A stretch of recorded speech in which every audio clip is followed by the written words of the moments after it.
All right.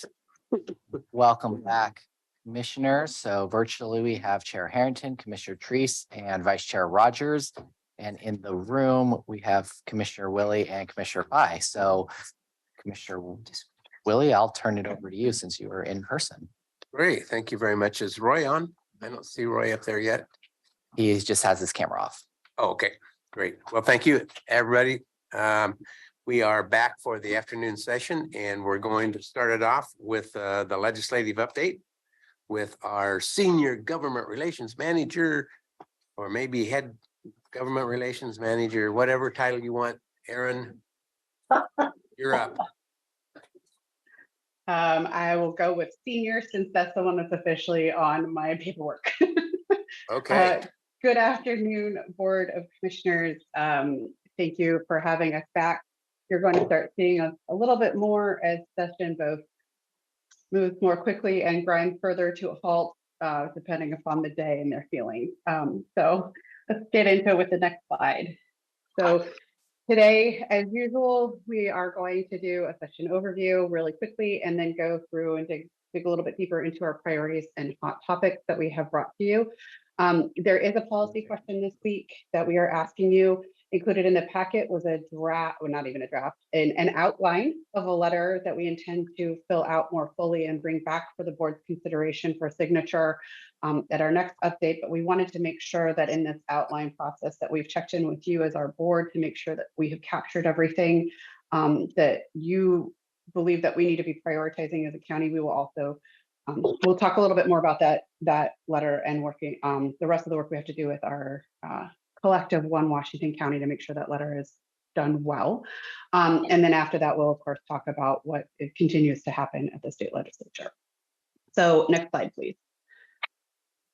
So for the session overview, really what we are seeing, and I just came out of a stakeholder group meeting where we were talking about what is actually happening, what is not. There is last week when we developed these slides, there was a floor backlog on both the House and the Senate side. There is now a backlog on the Senate side and not on the House side. The House found a way to work its way through its long list of first bills of consideration for their House bill list, and they are now starting to work on things that are coming out of joint committees and anything that had paperwork that was outstanding. But the Senate remains backlogged with at least 12 bills that are trying to get through the first chamber process to be what is called third read. So what is happening is the bill is required to be read in full under the terms of the Constitution.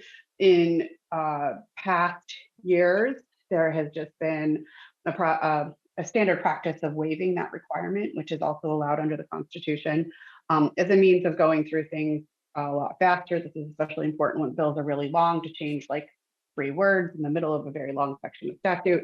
That is not happening this session on the Senate floor. And there's a lot of reasons for that. I leave it to the papers to really explore that. But that backlog has meant that there have been long days of session. Last week, in fact, canceled many committee hearings just so that they could have their full time and attention spent on the floor. There has been talks of weekend sessions if they can't get through things quickly enough. They are currently already meeting at night. Apparently they were there until 9:45 last night. Again, we're expecting them on the floor again tonight. So, but we have made some progress in the session. We're more than halfway through the constitutionally allotted amount of days they can have. The first deadline has also passed. So we saw about half of the bills become inactive, as some people say, die, as other people say, but no bill is truly dead until the day after sine die.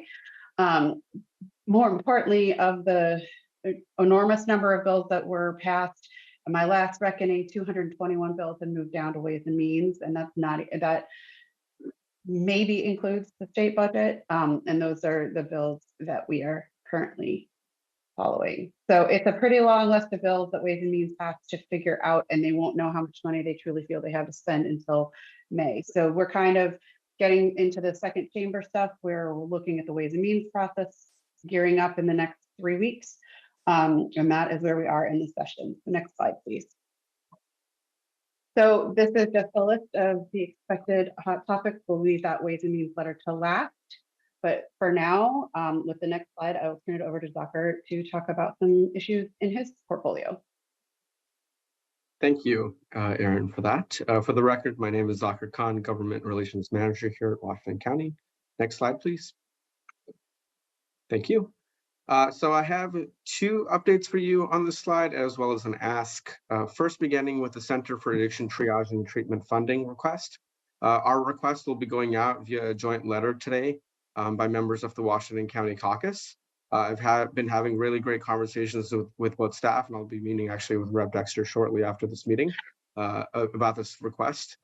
Everyone is very supportive of this request. They understand the necessity in building capacity for residential beds. So we're really hopeful about this process as it hits the Ways and Means process. The second item on here is preventing caste discrimination. This is House Bill 3612 from Rep. High Pham. So a couple of things that I wanted to discuss with regards to this bill. It prevents caste-based discrimination. I wanted to specifically talk about the county nexus here.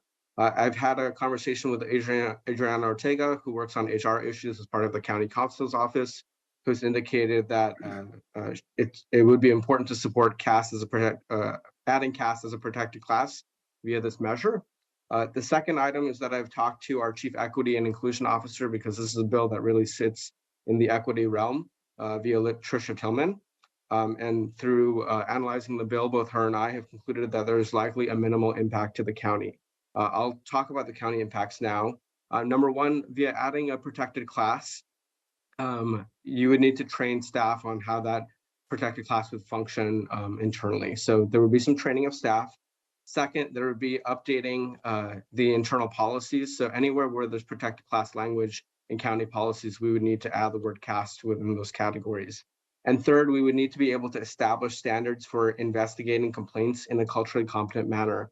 As the one-pager included talks about, several universities have passed similar policies as to what the state is trying to accomplish. So there's some potential model language that we could utilize in some of the policies that they've already enacted. So one of the other things I wanted to note that this bill is just in the process of being first read, but it already has 23 supporters, many of whom are from Washington County. And so just 2 questions here for the board. First is, do you have any questions about this measure? And second, is it okay to support the measure and Rep. Pham's advocacy on this issue? I will say he has been a key partner of ours. He's actually brought forward House Bill 2977 on behalf of the county. Commissioner Rogers. Thank you. Can you explain, the word caste means different things at different times. How's it commonly being used here, and what does it really mean? Yeah, essentially, so what the measure talks about, and I'm referring to the one-pager Rep. Pham included that's in your packet. Essentially, how this system essentially functions is that there are different members who are a part of the caste, and individuals that are at the lower tier of the caste system end up becoming victims of discrimination. So it might be that certain members of the caste get preferential ranking when it comes to interviews at a specific job. It could also be in the administration of services that when a person is coming from a lens of utilizing caste-based discrimination, that people are denied services. So that's the way it's kind of functioning, that because of a characteristic of an individual's background, they may not have the full chance at economic opportunity or full administration of services. Well, I appreciate that. It's a discriminatory term in my mind. So I'm not certain why it's being used here, but that's okay. So, well, I'll say that at the top of the breaking down how caste functions is that it's defined as part of this bill as caste is a rigid system of segregation characterized by the hereditary and marital transmission of lifestyle, occupation, and social and economic status.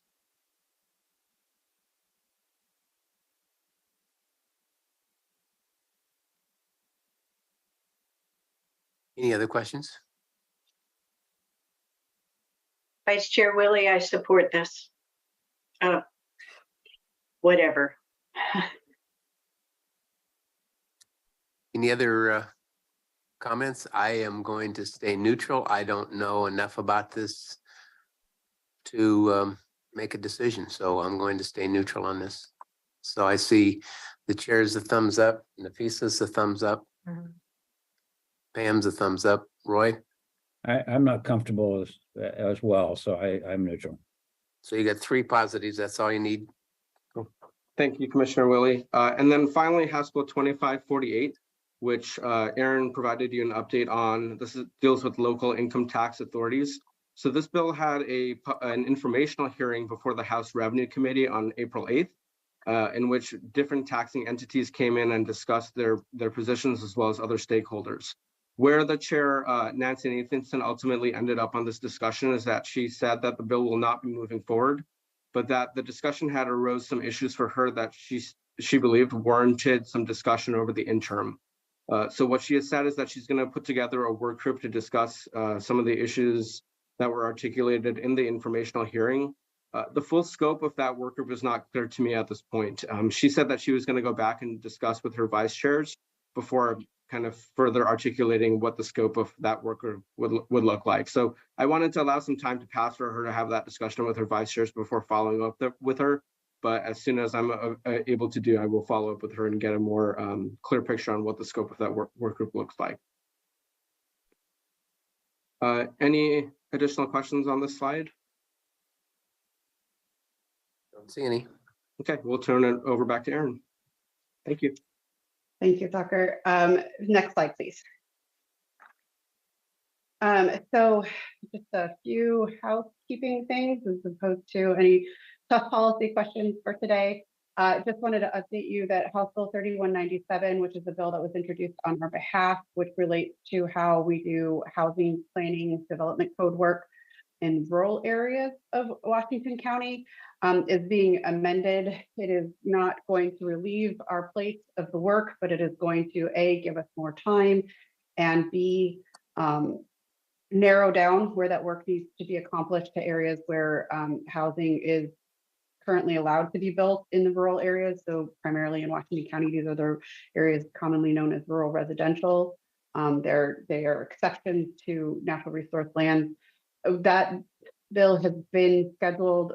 It was originally on the floor, but looked like it was not going to pass as it was written. So instead of letting the bill die on the floor and leaving us in a position where we can't, we leave ourselves open to potential land use litigation, we agreed to have it moved back to the House Rules Committee, where we are working on an amendment with the Department of Land Conservation and Development and the Home Builders Association and the Oregon Property Owners Association to see if we can't find a compromise that will work moving forward to allow this bill to move forward. It is, we are not letting the perfect be the enemy of the good in order to move forward on that. And Chair Harrington, your hand is.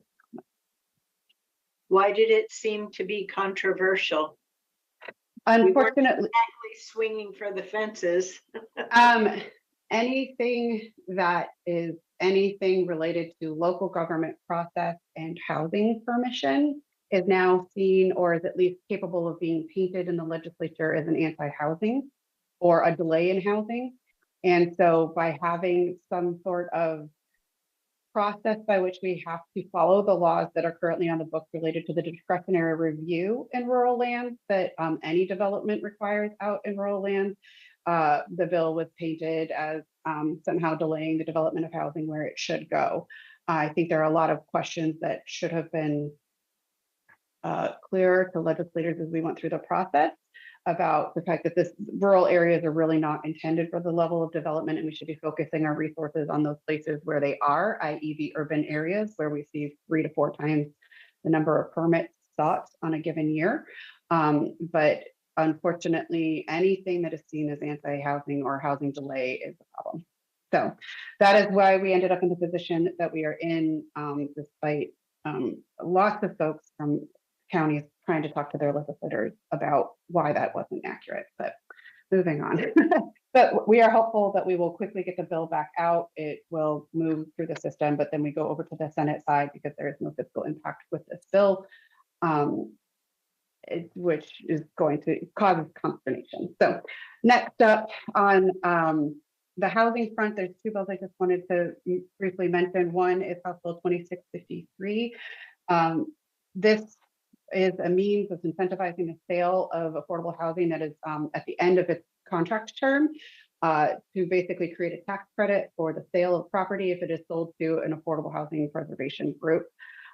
We have testified in support of it. It continues to be examined as actually a really important and good use of tax credits for preservation of affordable housing.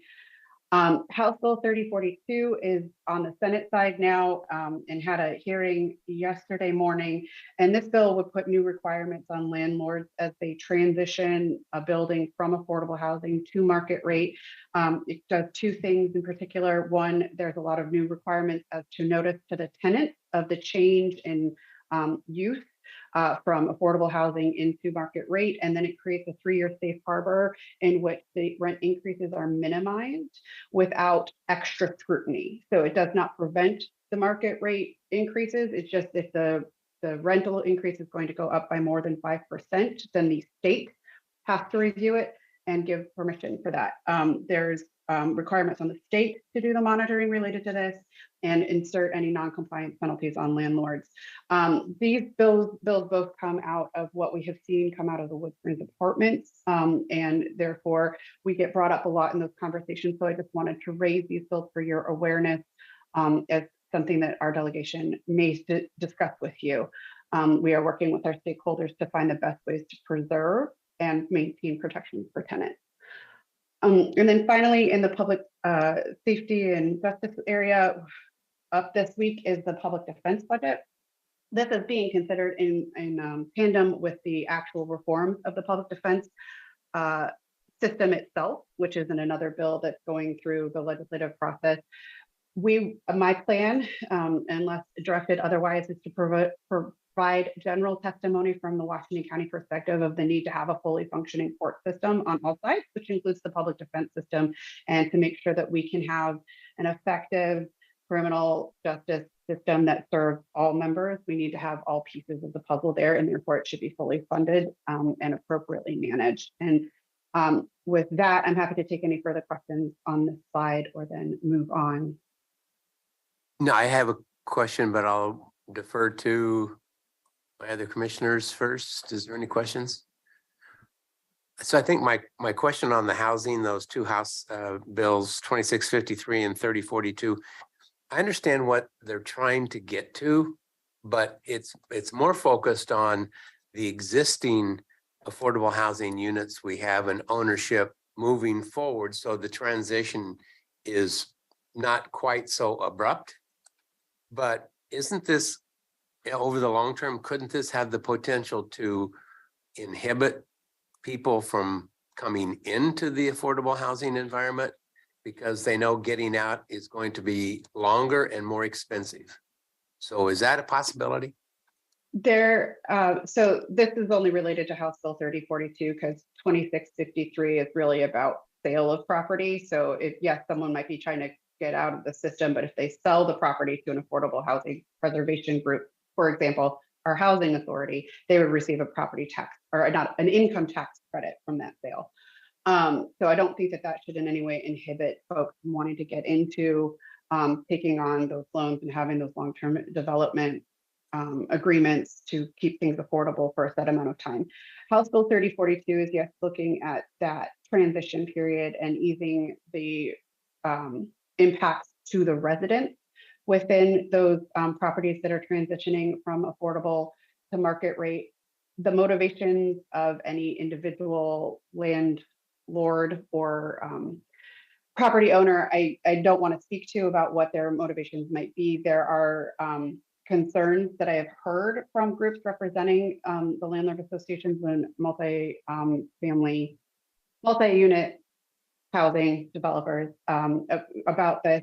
I would say that there are pretty long-term contracts that have to be in place in order to take advantage of the similar tax credits that have been used that have that 30-year window now. So there's a lot of questions about who's actually getting in the game of creating affordable housing under these federal and state programs that have those long tails of affordability that come with them.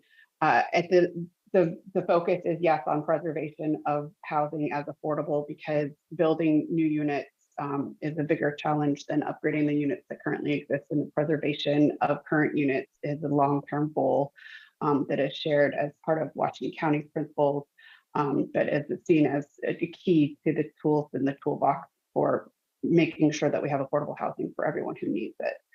We have not put in testimony on House Bill 3042. I just wanted to create situational awareness around that bill for you. Okay, thank you. I don't see any other questions, so you can move on.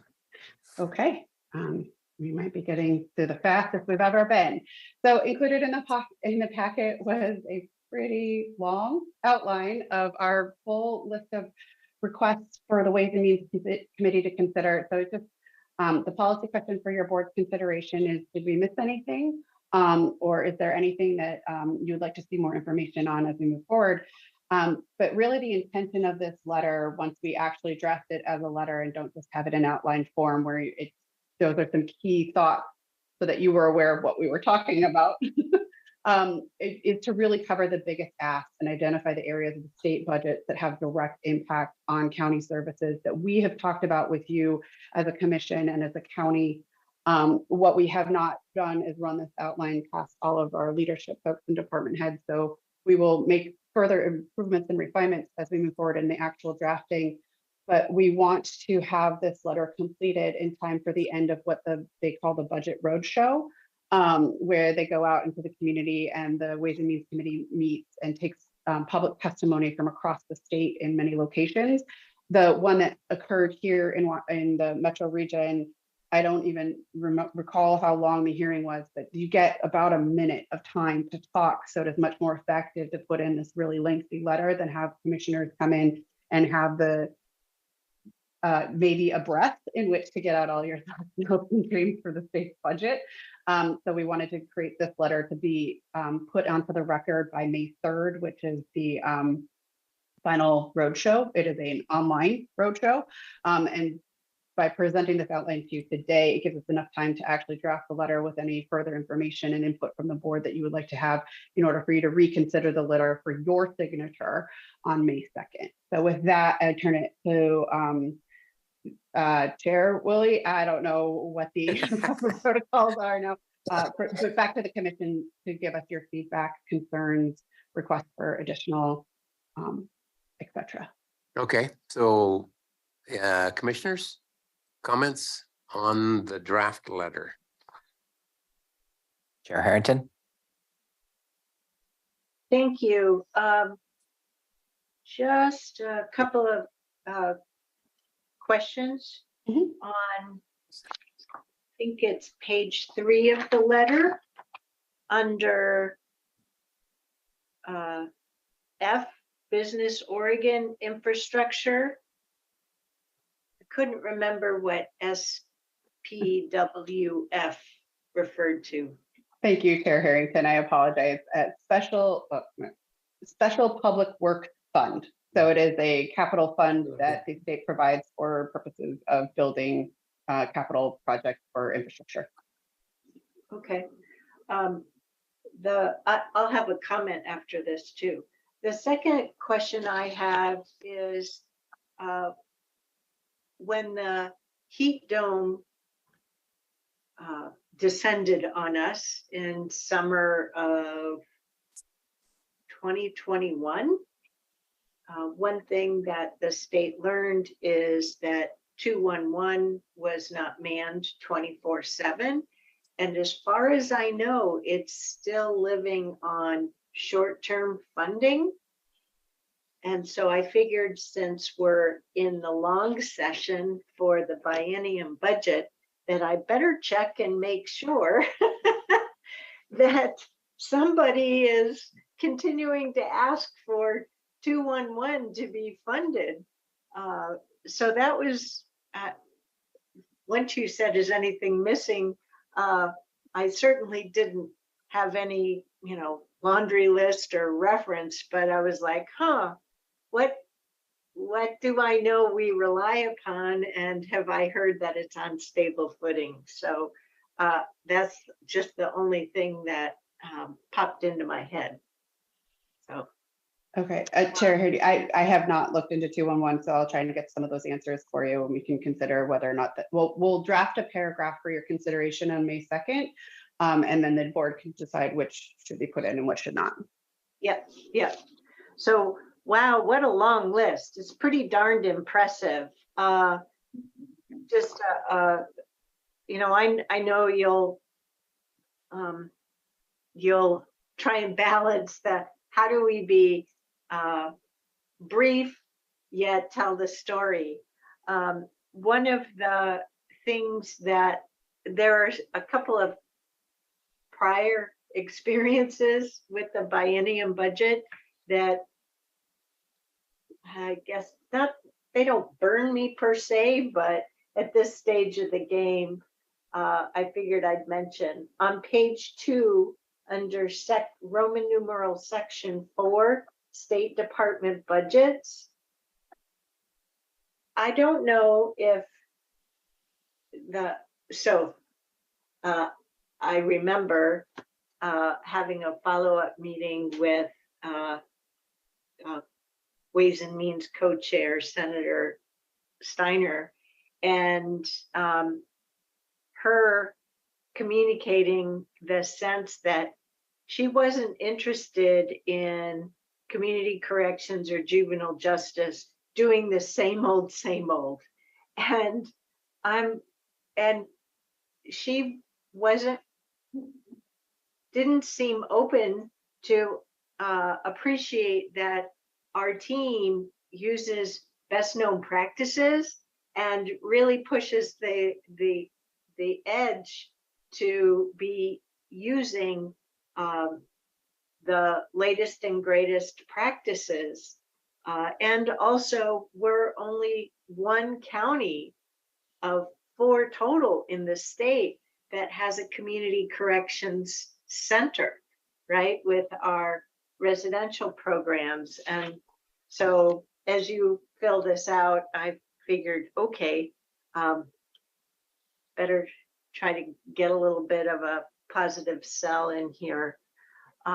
Then as I went to page 3, under the judicial section, and you were talking about courthouse planning dollars and the additional judges, one thing that popped into my mind is, boy, we really have been using creativity to try and avoid asking for money, you know, having special backlog courts and things like that. We've been creative. We're not just showing up and putting our hand out. And the same thing applies down, once again, on that page 3, section F, little I, broadband, where we've been using creative funding to advance the broadband solutions, but we do need a little bit of help from the state in order to ensure we can deliver on the country's vision for better broadband access everywhere for everyone, especially those that don't have it now or are struggling to pay for it now. So my comments really don't help you at this stage of the game, but I'm looking forward to reading the next version. This is an incredible laundry list, holy jamoli. We certainly have a lot of important needs for state assistance so that we can do our part to advance the state of Oregon and have Oregon rise up in the state lists for a lot of service areas. So thank you, Aaron and Zucker, for your continued great work. Really appreciate it. That's it from me. Thank you, Chair. Any other comments? I think I've just got one, and that would be, Aaron, this is a very extensive list. And as you said, we don't get much time at the microphone So putting this in a letter form certainly is important. Is there a prioritization we should be putting on this rather than just a long list? I think the prioritization comes from the priorities that the commission has already set as part of our legislative agenda. And as we draft the letter, we'll make sure that it's indicated that the CAT and the courthouse and the fully funding of shared services are our priorities as far as how we accomplish the work that we do as a county, and that messaging, along with some of the themes that the chair kind of lifted up. All of that will be how we thread that needle of how we prioritize the work that we feel needs to be done. Is we need to be able to build the CAT. We need to be able to replace the courthouse. We need to be able to provide for the services that we have to accomplish. When the state mandates them, they need to pay for it. But also when they're shared services, the state's budget has to reflect those needs on the ground and the costs to the counties to do the work. And we'll prioritize how we parse out the letter at that point in time as we approach that, but using that legislative agenda as the document that prioritizes the purpose. Okay. Sounds good. A lot of information in there, so it'll be interesting to see how you do that. Carefully and with too many words. Carefully, that's right. All right. Is there anything else you want to present here? Just the next couple of slides, and unless there's any further questions. I have or one comments. question. Okay. Sorry, I don't, I have a small question for you, Aaron. I agree with everything. Like, this is really a good list, and look forward to the letter so that we can repeat your words if we're in those spaces with the other legislators. My question is, what are you hearing? Are we moving the dial on this public health modernization request? I think of the AOC and Claude did a great job of sort of organizing a lot of meetings with legislators and utilizing the public health week. Are you hearing anything that perhaps we might get 150? Are we getting at least, what are you hearing over there? I'm going to make Zucker answer this question. Yeah, thank you, Commissioner Fye, for that question. Thank you, Aaron, for the referral.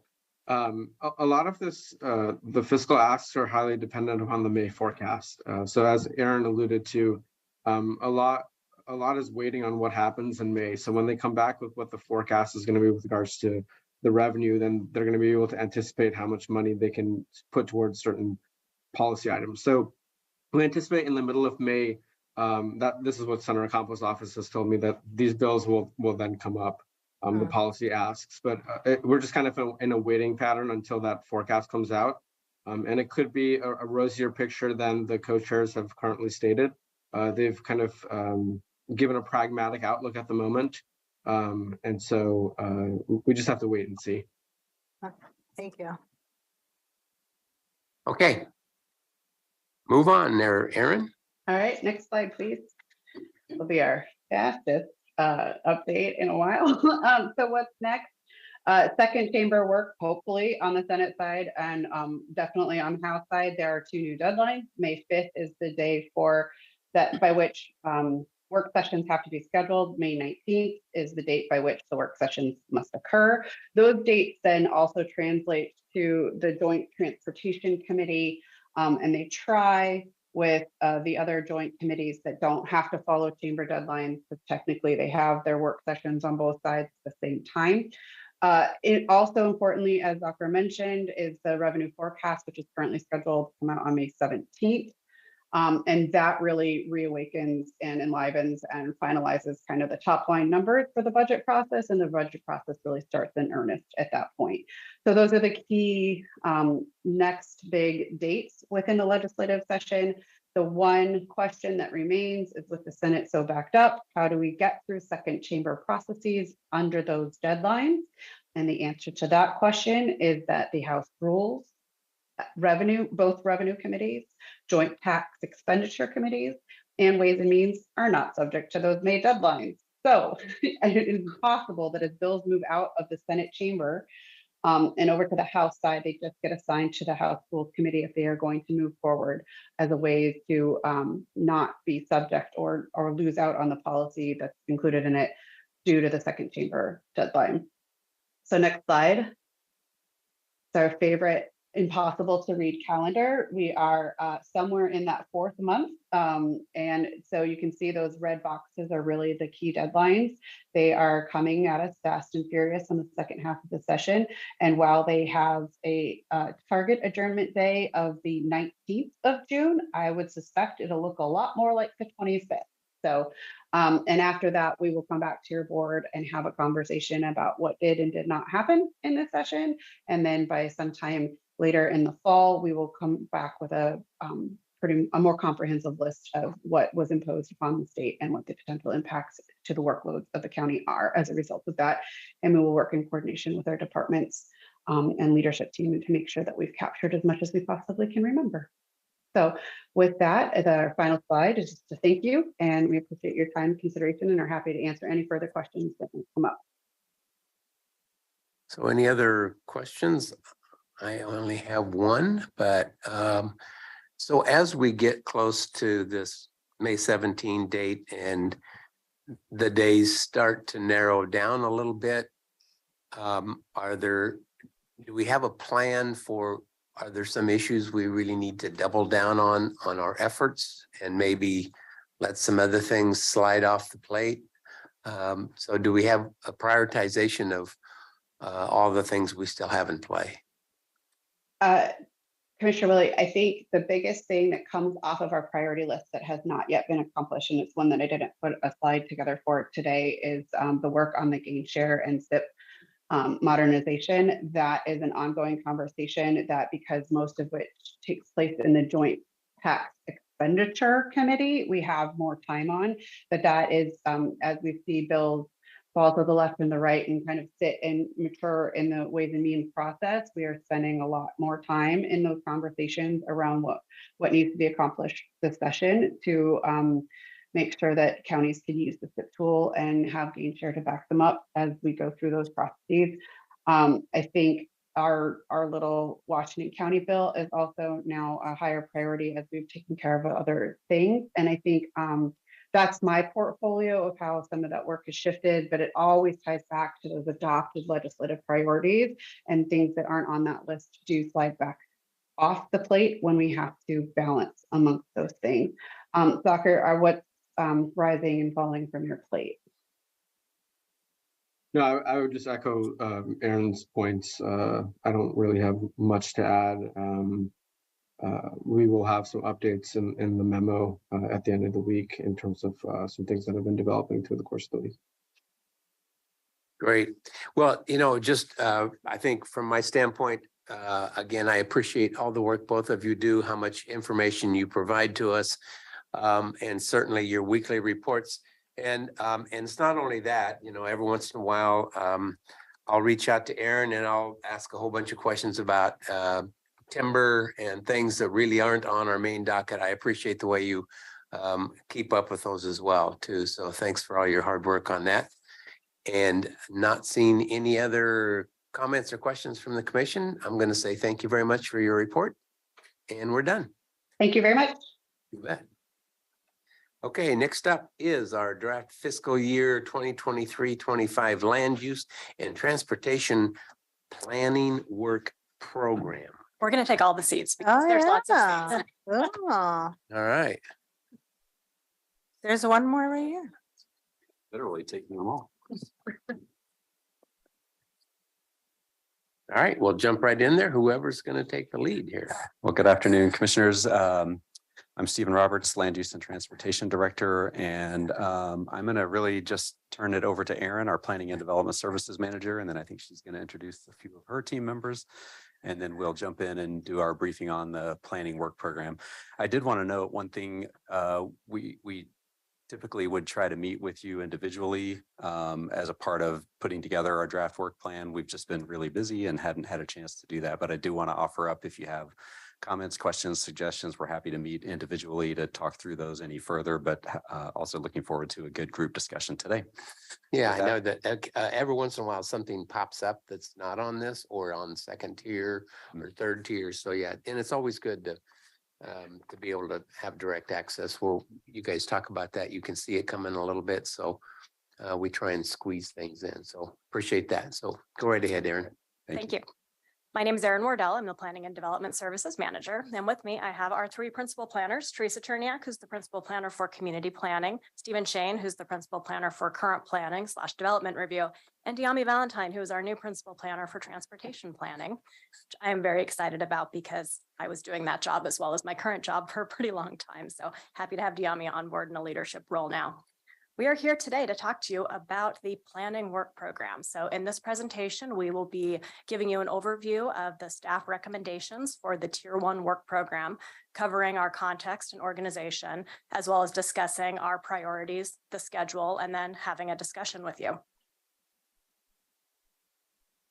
So our purpose and desired outcomes for today is to brief the board on our draft fiscal year 23-25 planning work program. We would like to hear your input and receive direction on distributing this draft work program for public comment. We intend to distribute this for at least 6 weeks. It might be a little bit longer than that for a review and comment period. So today our presentation is primarily going to focus on the Tier 1 tasks. That means the tasks that staff are recommending that we prioritize over the next 2 years. In the staff report, there's a lot more information, and the Tier 2 tasks, which are things the board could direct staff to include in Tier 1, although if we do that, we would need to remove something else from Tier 1. So just know that the staff report has a lot more information than we'll have time to cover today. So I wanted to start with an overview of the planning teams here at Washington County. So community planning is primarily responsible for maintaining and updating the land use elements of the county's comprehensive plan. Transportation planning is primarily responsible for maintaining and updating the transportation element of the county's comprehensive plan.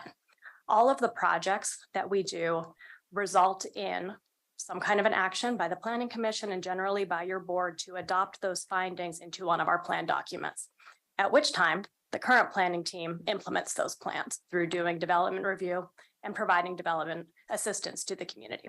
So all of our work is inherently integrated here in the department. The overview of our work program is on this slide. The work program identifies and prioritizes planning activities, and it guides our staff's allocation of resources. It includes a large number of mandatory tasks. That means things that we just have to do because they're required by state or local policy. We attempt to balance our available staff and our available funding resources. We also have a large number of ongoing, what we call non-discretionary tasks. So that's things like development review, plan amendments, just things that we have to do because we're a planning department for a government entity. We also have a number of regulatory requirements that we are required to implement. And so you'll see those included in Tier 1. We do include our prior input and guidance from the board. So you'll see that reflected in the work program today, and that includes your budget priorities. And then we do include reactions to community input and community requests. And some of those you'll see recommended on Tier 1 as well. So what's new for this year? Actually, quite a bit is new for this year. This is the first time we've recommended a biannual work program. We used to do this annually. We think that doing it every 2 years is a better reflection of how long these planning projects actually take through completion. It also gives us more flexibility in allocating our staff resources. We will be implementing an equity framework for all of our planning projects going forward. And this framework is based on the work that we did with espousal as a part of the Major Streets Transportation Improvement Program, funding allocation, and HB 2001. So really great work that we're looking forward to including in the future in all of our projects. We're also including all three of our planning teams in our work program now. Current planning wasn't included in our previous work programs, and we think it's really important to accurately reflect all of the planning work that we do within land use and transportation. Additionally, we'll be organizing our work program around themes. We think that organizing it around themes makes it easier to communicate policy direction and align it with the board's budget priorities. It also makes it easier to have these conversations with our community about what we're prioritizing. We will be doing an online open house this year. Is there feedback? microphone might be a little bit odd. I might switch to that one if it still sounds weird. Does it sound weird still?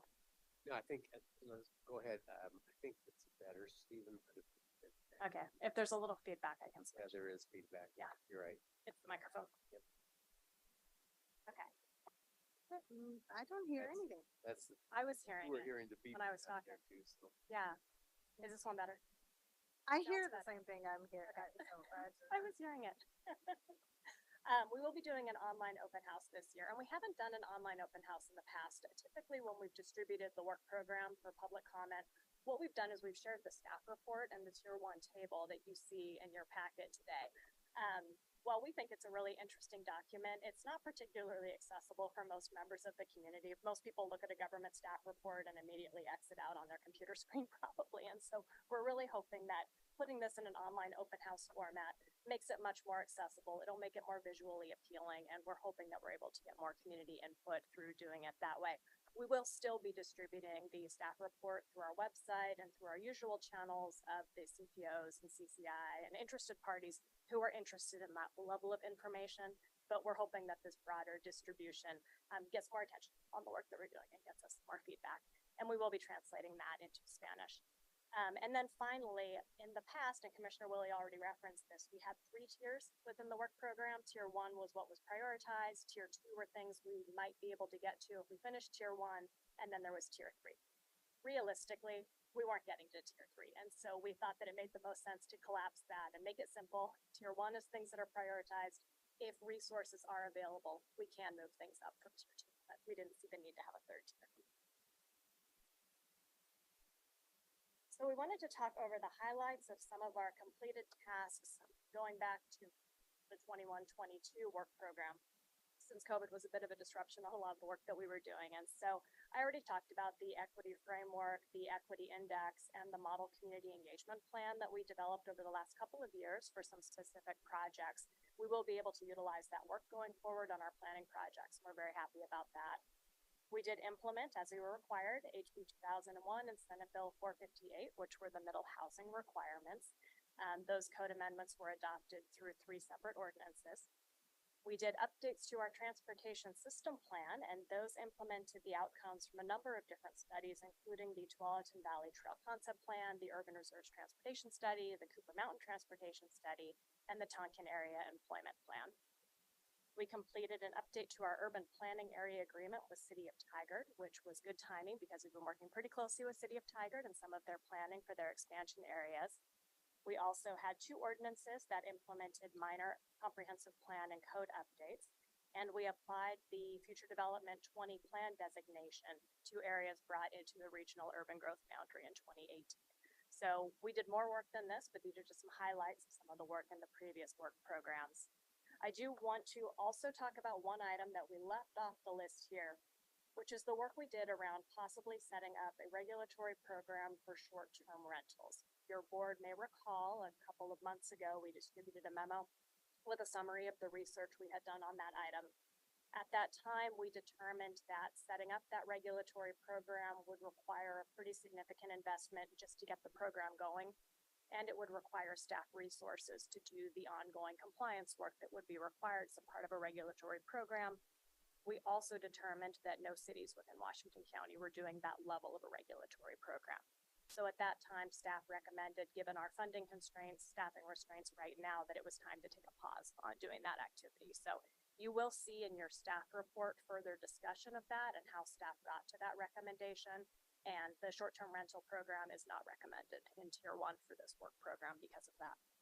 Is it on tier 2? It is not. No. But that is the kind of thing we can have more discussion about. And I have a question. Where's the work that LUT did around ordinance 882 and 883? Where's that fit in on this slide? So ordinance 882 and 883 would be under that 3rd point, which were the updates to the transportation system plan. Both of those ordinances came out of the Urban Reserve Transportation Study and the Cooper Mountain Transportation Study. So ordinance 883 was rejected by your board. We didn't include that on this slide. Ordinance 882 has been continued until October. So you'll see it in tier 1 as an item that it's been continued, so it is ongoing work.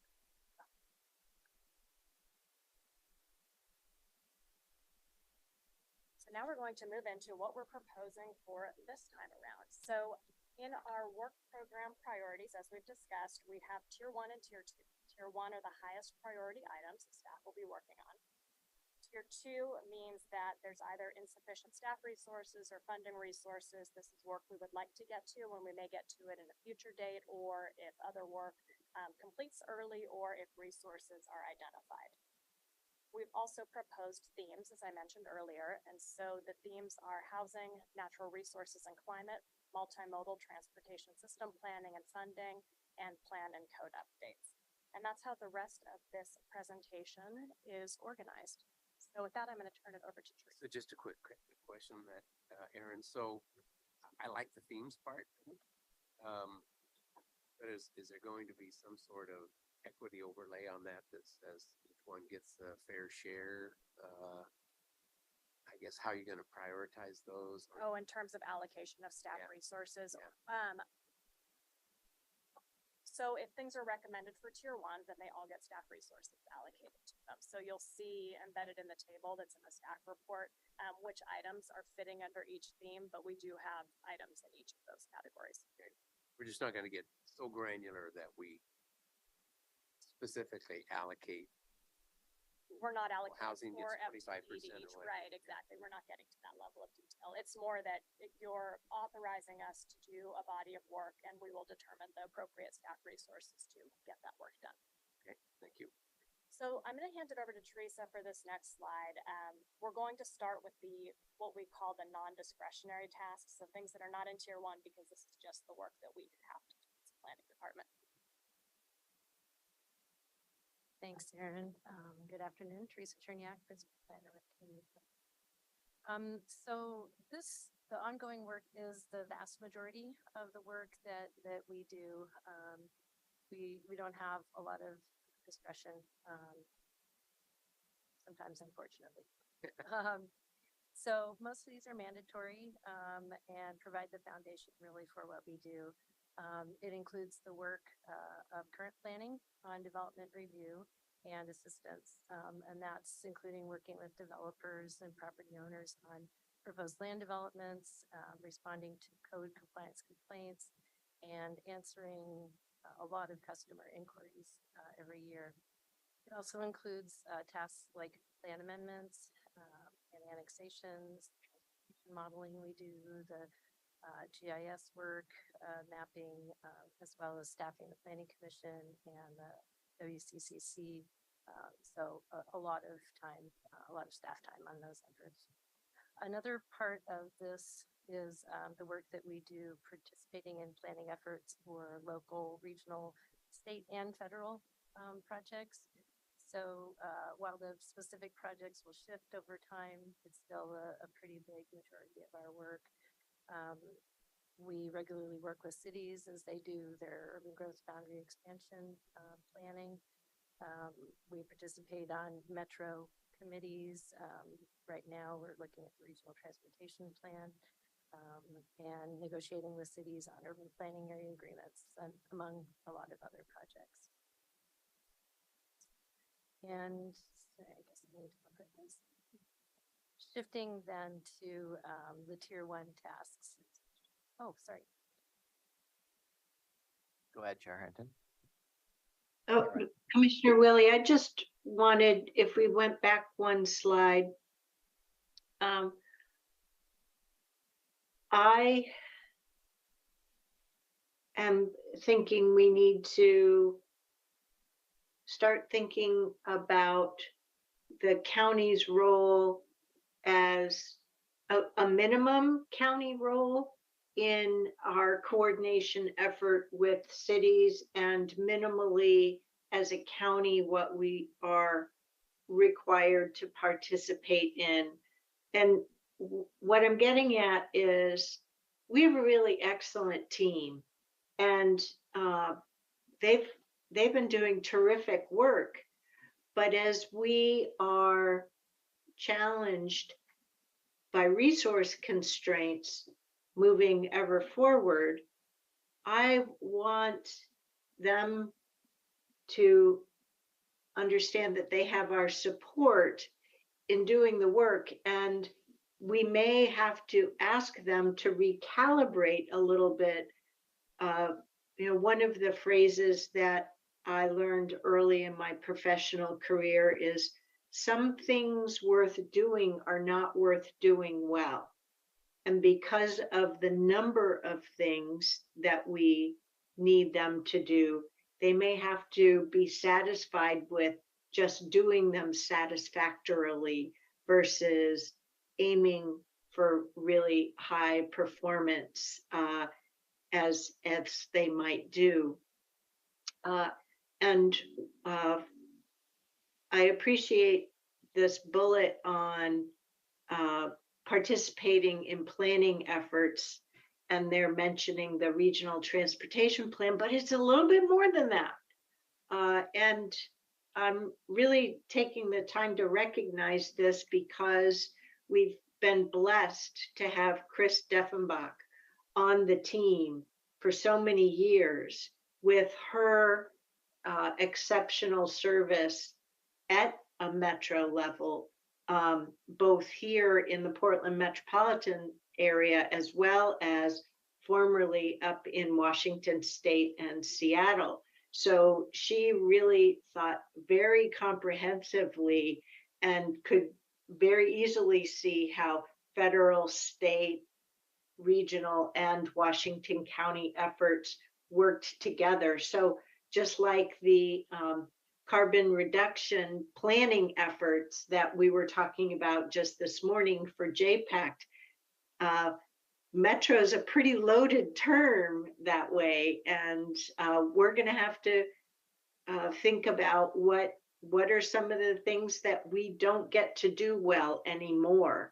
And I know Director Roberts has his hands very full trying to find replacement resources to cover all those bases that Chris has done so well. So anyway, I don't mean to take so much time. My apologies. Thank you for listening. Thank you. So going on to shifting to the tier 1 tasks then. The first theme was housing, and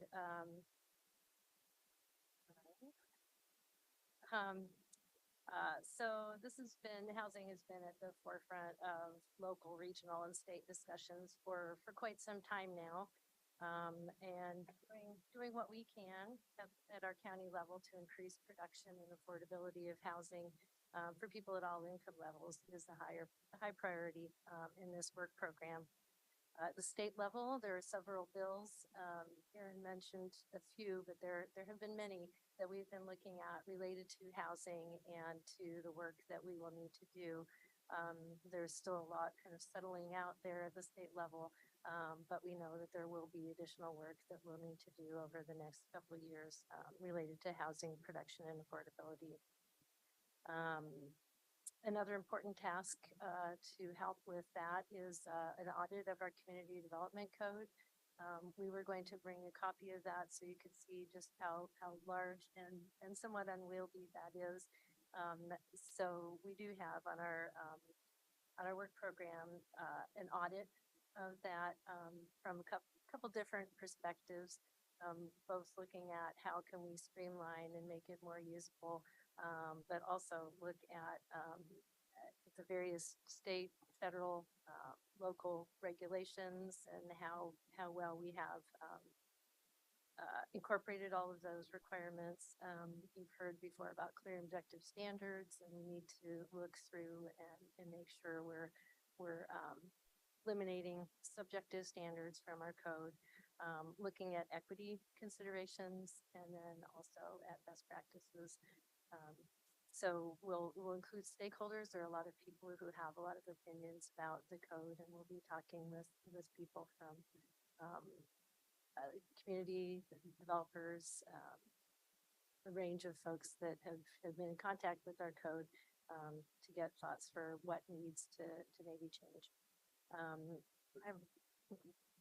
was just going to ask, thank you, Gary. Is the internal audit you're doing as an LUT, or is this something we're collaborating with the auditor's office? So it's not an official audit in that kind of way. We're just looking at it.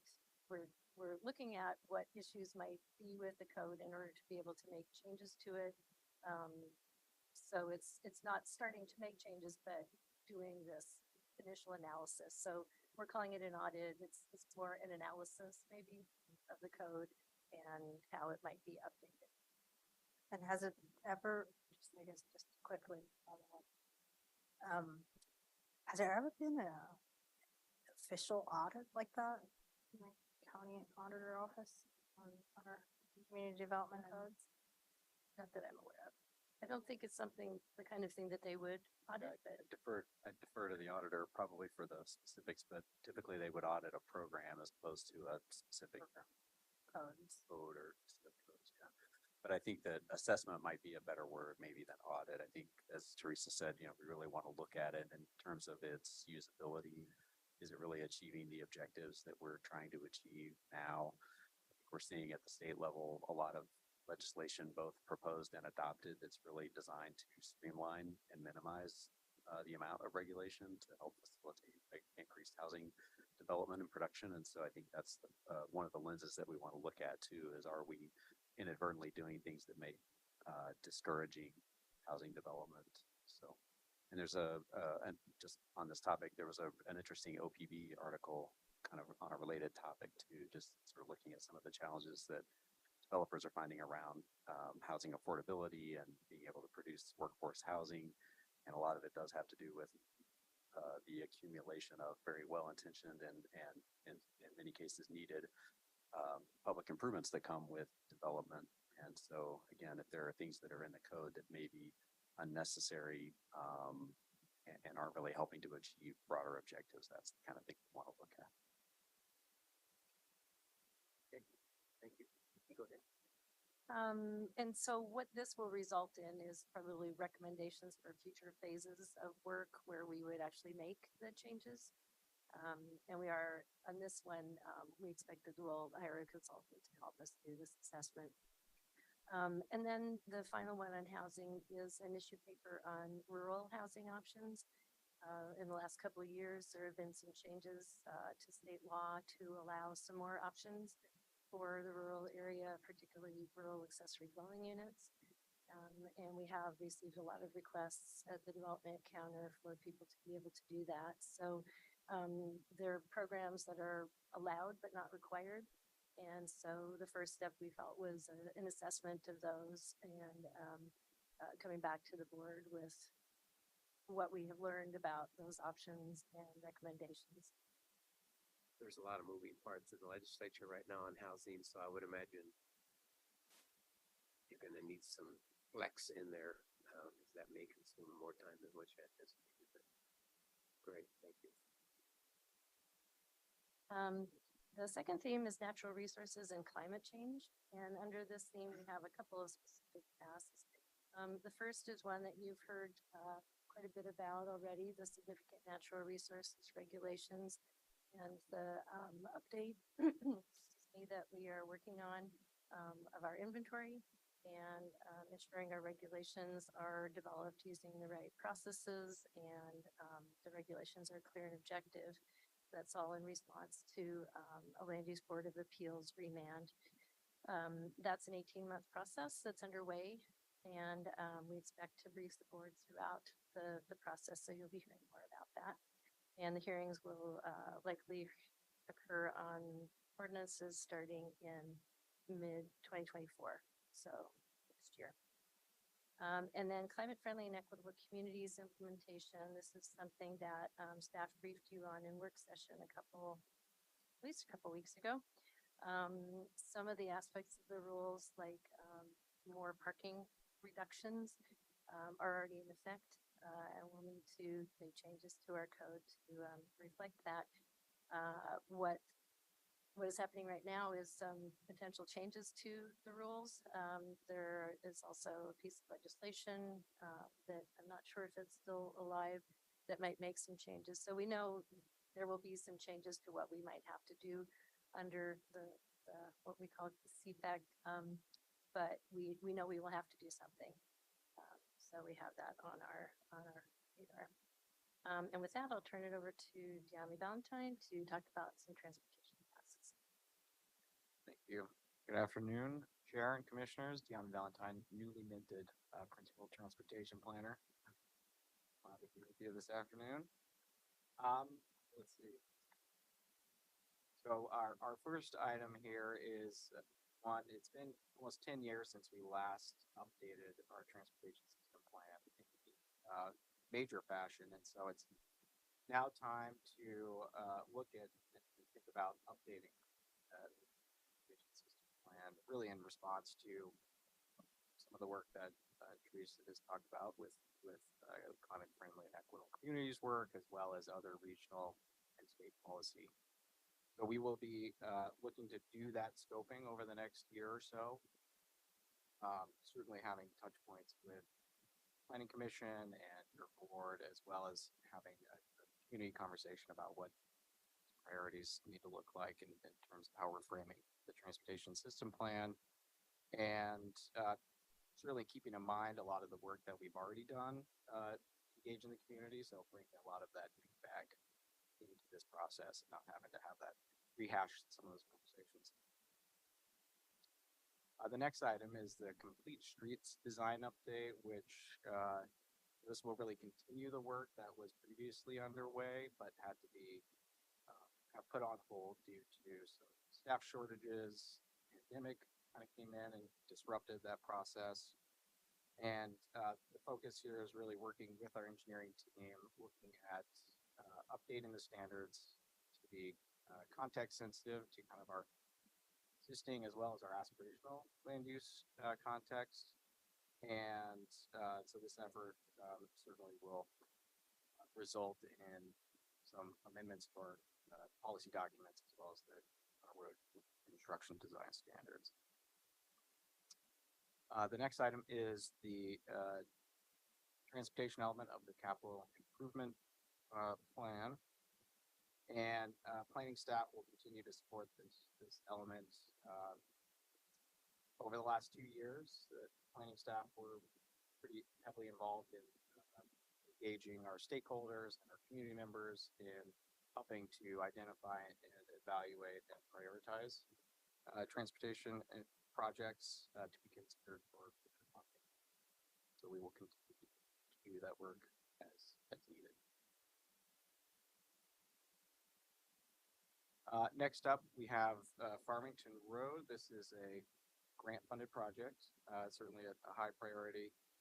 This is funded in partnership with ODOT, the Transportation Growth Management grant-funded project that will develop a locally preferred design concept for the facility, as well as help us think about developing a framework for jurisdiction.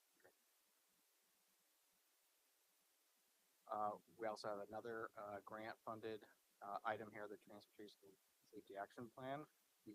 This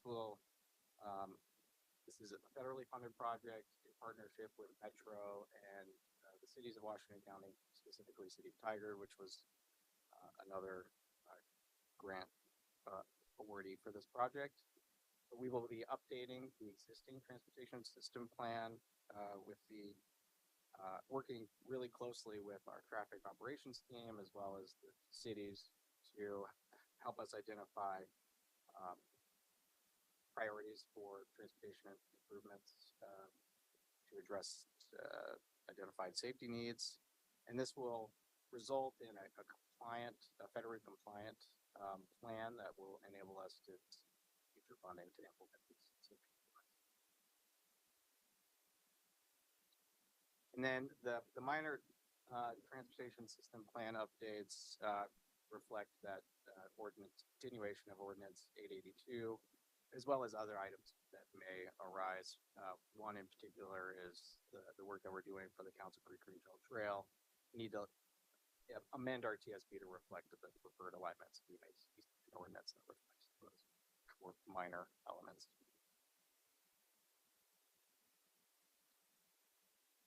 Then we have countywide transit planning and implementation. This is reflective of the transportation planning team's role in managing and administering the statewide transportation improvement funding program, working with Pride Connection and managing that contract and our partners to allocate those funds.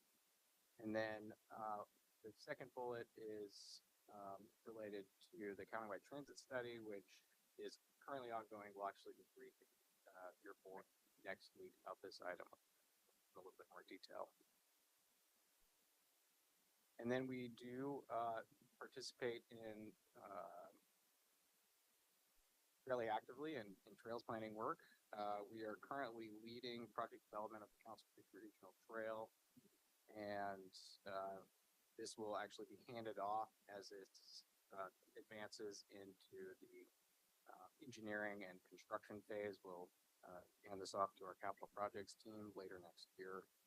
And then we also actively work with the St. Mary Trail Foundation, Mary Trail Intergovernmental Agency, TH Purity, Metro, and others around other regional trail planning efforts. I will now turn this back over to Teresa. Okay, thanks, Yami. So the final scene was updating the comprehensive plan, keeping the plan and development code updated. There are likely going to be 3 ordinances actually relating to the urban growth boundary expansion efforts of cities. So one is the Tigard River Terrace 2.0 that was approved by Metro. North Plains is underway right now, and once the city adopts their urban growth boundary expansion, we'll need to do our work to make those changes in our county plan. And the third one is actually as a result of Senate Bill 4, which was just signed into law that relates to urban growth boundary expansions for semiconductor siting. And so if there is one of those in Washington County's future, which we believe there is, then we would need to do part of the work to make the changes in our code and our plan. And then work would be done by cities on that. So it's still not 100% clear yet. The implications of Senate Bill 4 will be working with some of the jurisdictions, Hillsborough and North Plains, on the implications of that. But it does look like the county will need to do some work to bring it into the UGB. We're going to be needing to do some advance work on that, or are we going to wait till the governor puts her stamp of approval on this? So what's the? So the governor would have to take action first to designate the areas. And then we would work with the city to help that process along. And there would be hearings and such that the governor will be responsible for holding. Once that happens, then there are some things that the county and the affected city would have to do. So is there an annexation process that's going to come up front on this? Or are we just going to partner up with the city of Hillsborough if that's where it ends up? City of North Plains, whatever. I mean, City of North Plains would be a considerably different project than partnering with the city of Hillsborough because they have their planning staff. So that would almost seem to be a little bit of a significant change in your work priorities. It could be, and we just don't know enough yet. So we're working with our government relations staff and also with our partners. And as time goes on and we understand a little bit more about the legislation and what we'll be asked to do, we'll incorporate that into the work program. Because it's in draft form now, we'll bring the final back in July. I think we'll have a better understanding of that action as well as other things that may come out of the legislature. And then we can reflect what we're required to do in the final version of the work program. Yeah, because the governor has indicated that she has some money, although it's not enough, allocated for the development of infrastructure. Does that include some planning costs that we would inherit, I guess? So yeah, I'm hoping that the funding precedes this.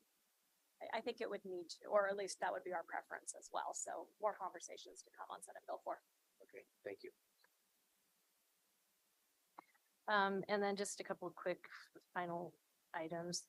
We always have a minor comprehensive plan amendment ordinance where we address small changes maybe to state law or issues that have arisen as staff implements the code, that sort of thing.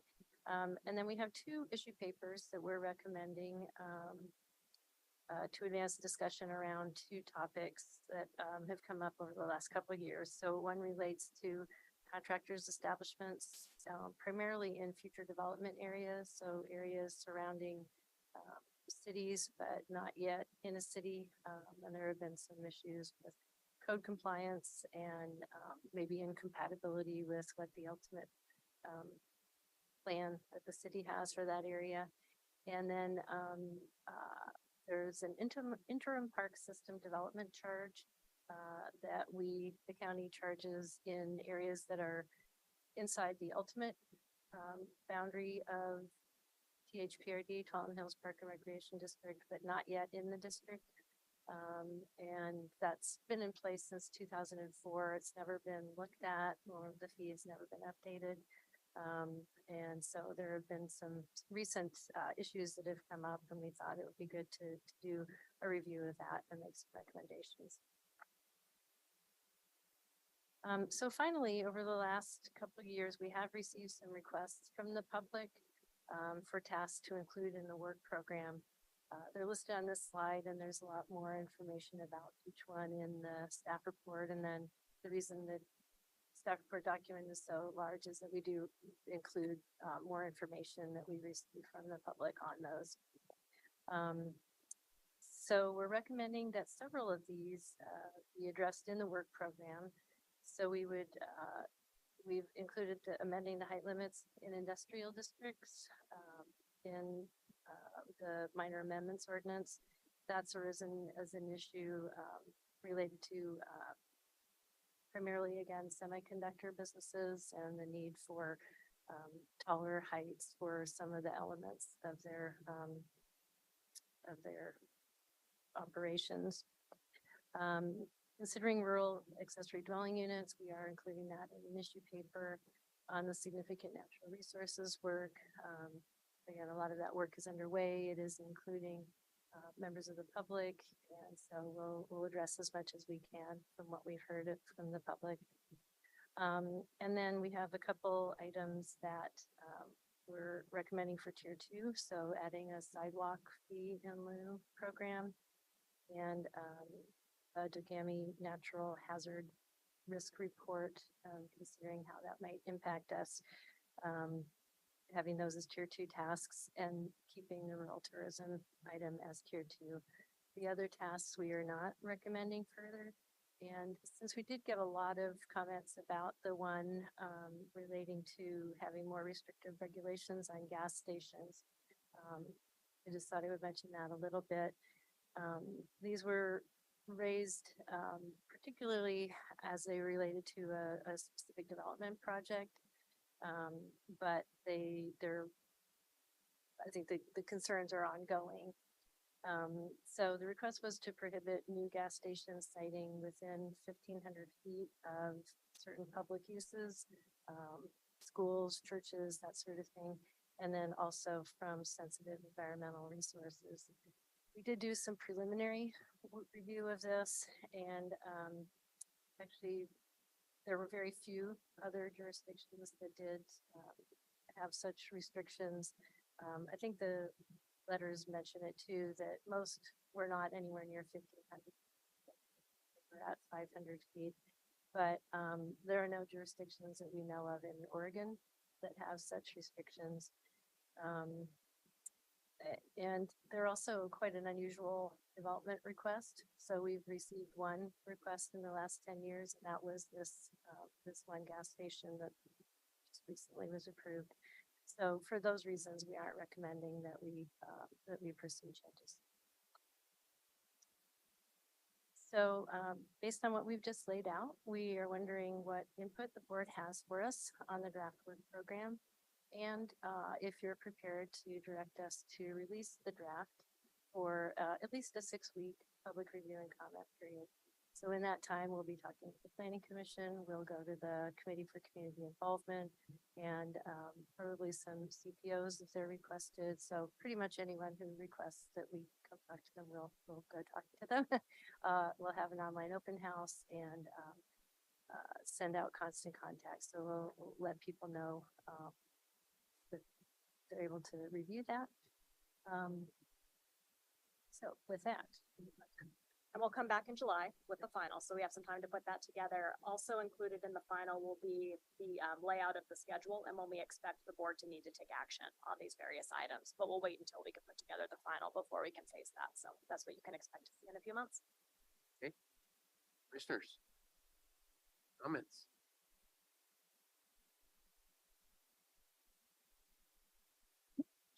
I'm trying to find something, so I can't go first, but it looks like Commissioner Rogers is ready. Commissioner Rogers? I am, thank you. Similar to the chair, maybe a little different, coming at a little different angle.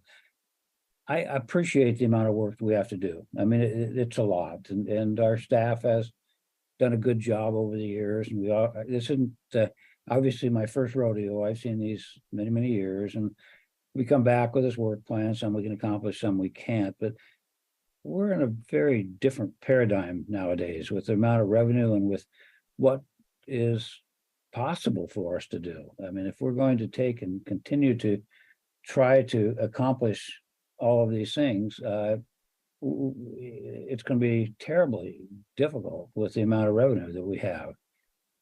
So I'm trying to, and I'm kind of rambling a moment, but I'm trying to put it through a lens of saying, if all of a sudden, we were saying that we have to push some of this work out, and I'm sorry that we can't get it all done in the same period that we'd like to, and that we were cooperating with our good partners in the cities, but saying, maybe this is a bit of work that you can do. It's in your urban growth boundary, and maybe we cooperate, but it's not quite on the same quick, time frame as we'd like to.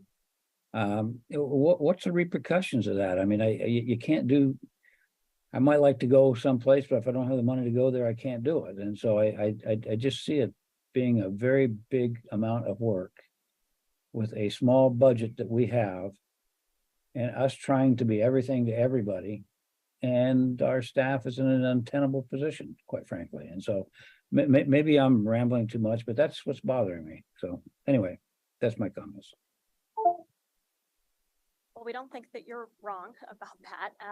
Part of the reason of moving to a 2-year work program is to be more accurate in terms of how much time this actually takes us to do, primarily given our limited staff resources. We do run really lean with our staffing at Washington County. If you compare us in terms of population to the number of planning staff we have, you would see that we run really leanly. And so we're trying to have a reality lens applied to all of this work and think about what we can reasonably accomplish within those time periods. Again, the bulk of work that we do is non-discretionary. It's just work that we have to do. Like Stephen can't control development review applications that come in. We just have to process them. And I think that the slide in our presentation probably underplayed how much work that is for us. So we really are making a decision on a very limited number of tasks here that we possibly have capacity for. But even most of those are required by state, regional, and federal rules. So things like climate friendly and equitable communities, we know that we have to implement those new rules. So we'll do the best we can and move forward the best we can with limited staff and limited resources. Mr. Chair, if I could just follow up, let's say that we were broke tomorrow. We're not, obviously, but if we were, what's the repercussions of not being able to do all these things right away? I mean, is there any, people can yell at us and be unhappy, but how do you do things if you don't have the resources to do them?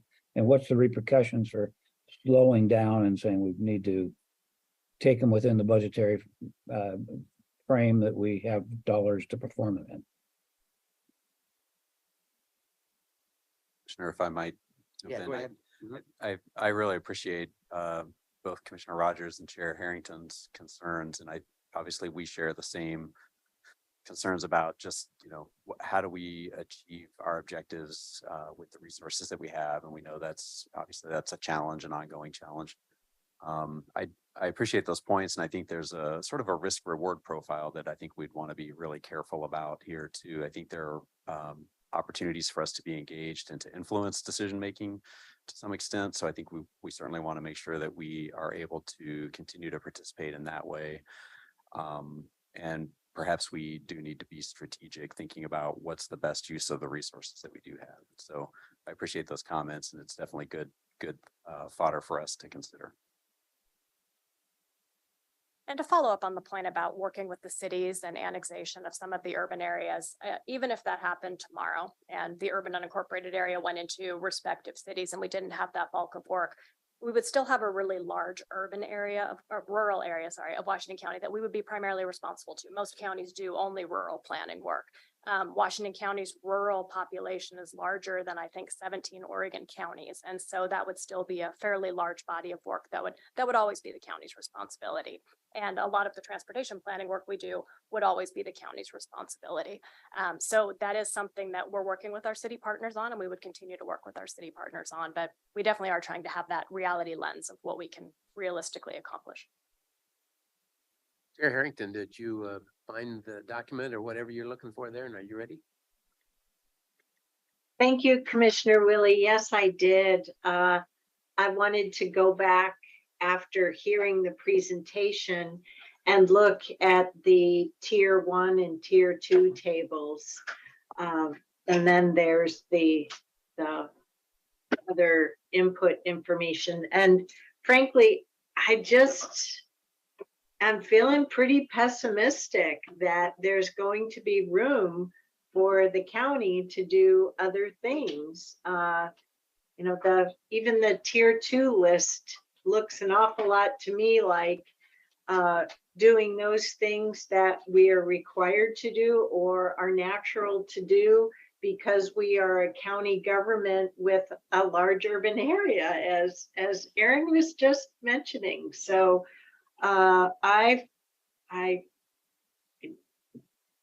you never want to turn down public comment, but at the same time, I'm not feeling real optimistic such that I want any members of our urban unincorporated area to think that all of a sudden, because we're opening up the work program and taking a biennial approach, that we're going to have capacity to develop a tree ordinance. It doesn't seem realistic to me, but we'll be on the path of collecting feedback and going from there.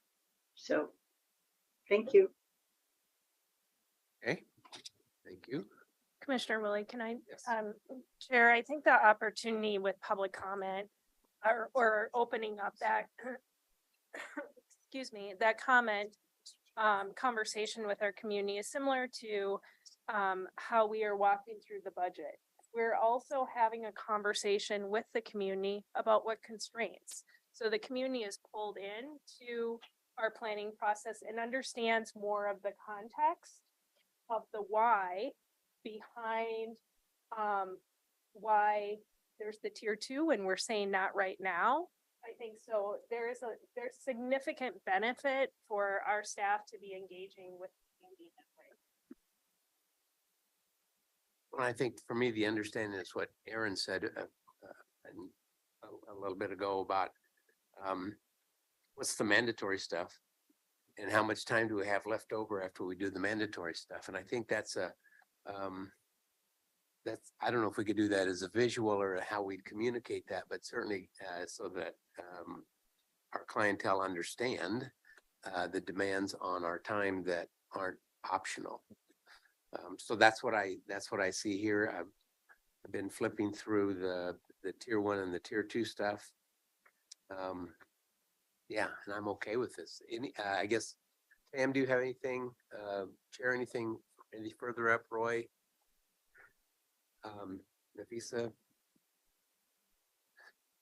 This was very extensive. Yeah. I think I always have, when staff come and present work plans, I always wonder what's the role for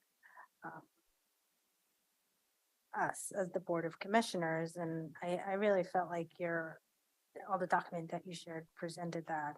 So I appreciate that and have a clear understanding where we can interject and rather than not get involved in your operations, but help you direct policies. And I think you did that.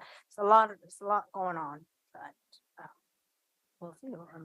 Can I maybe respond to that as far as how the board can help moving forward as we go up to the work plan, through the work plan process is also using the final work plan as a conversation when you're meeting with community. So having walking through, here are what our priorities are, the tier 1, and here's what we can't get to right now. And so I do think those conversations are really powerful when they're coming from commissioners, not just staff. We can respond to that, but sorry, Commissioner Fye, I want to say directly how the board can help as we move forward. That is something that can be very helpful to staff. And I was just going to echo, I think that's really the whole purpose of bringing this work plan forward. It's really to highlight that there are more asks, if you will, than we have the resources to accommodate. And so this really is our chance to sync with the board and make sure that the work that we do commit to moving forward is consistent with your sense of priorities and that we're clear with the community about communicating what work that we will be doing and what work we just won't be able to take on. So I do appreciate the. Well, and you and I've had that conversation a little bit. I'm looking at your tier 2 tasks of rural tourism study. And that, was asked of me, I don't know, 18 months ago or something like that. And it was good to be able to point back to, we have tier prioritization of our projects. And yes, that's on the list, but it's also a tier 2. And so sometimes they just say, oh, okay, I get that. There's more important stuff in here and you guys have prioritized that. And so that's helpful for them to understand that. Staying with that tier 2, the psilocybin time, place and manner regulations. That surprises me that it's tier 2. That would seem to me that would be a mandatory project tier 1. So do we get to stay at that level with this? I mean, what's our timeline on this before we have to do this?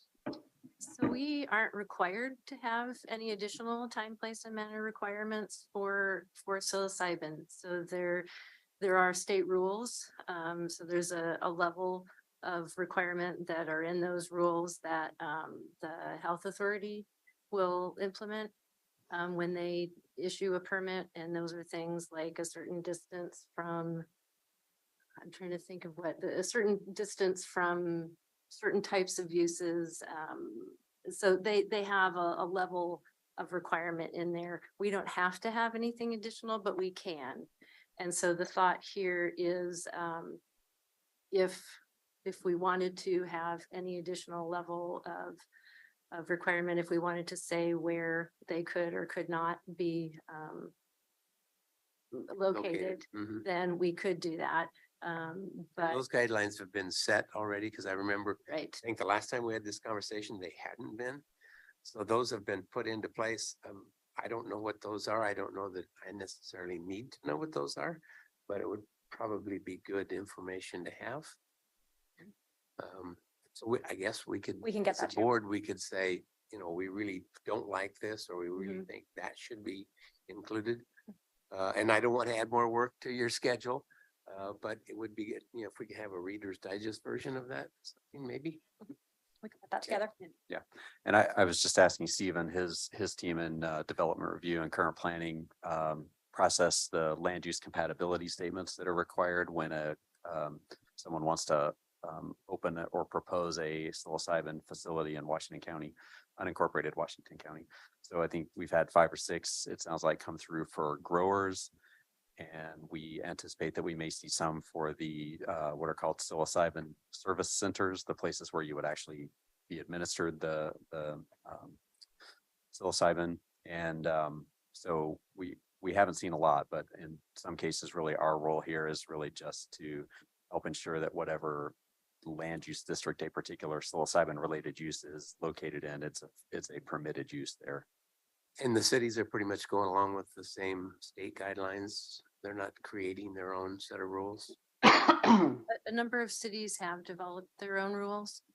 I think the last time we looked, it was kind of about half and half.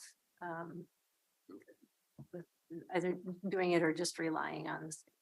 Okay, Commissioner Trace, you have your hand up? Yes, thank you. I just wanted to be on the record as saying I agree with both Chair Harrington and Commissioner Rogers about my concern around the elasticity of what this proposal is, and it seems pretty tight.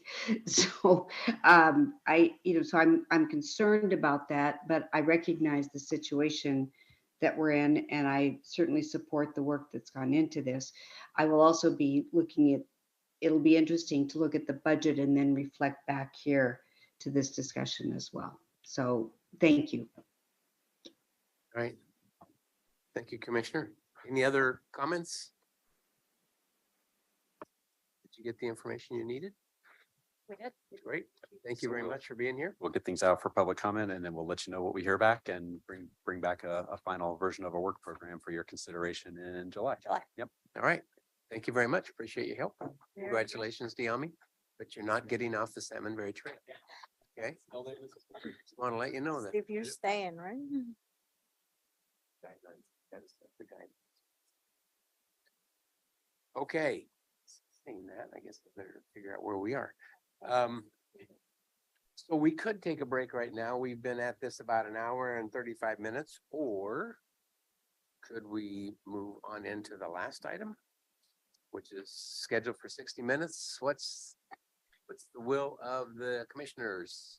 Want to blast ahead, take 15-minute break, or? Onward, forward. I need a few minutes. All right, let's do 10. We'll do a 10-minute break. How's that? All right, I want to. see you in 10.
Hey, thank you very much.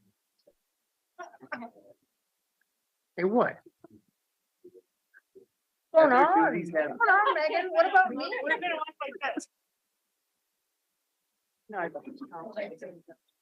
All right, welcome back, commissioners, and we are on the final topic. So back to you, Mr. Chair Pro Tem.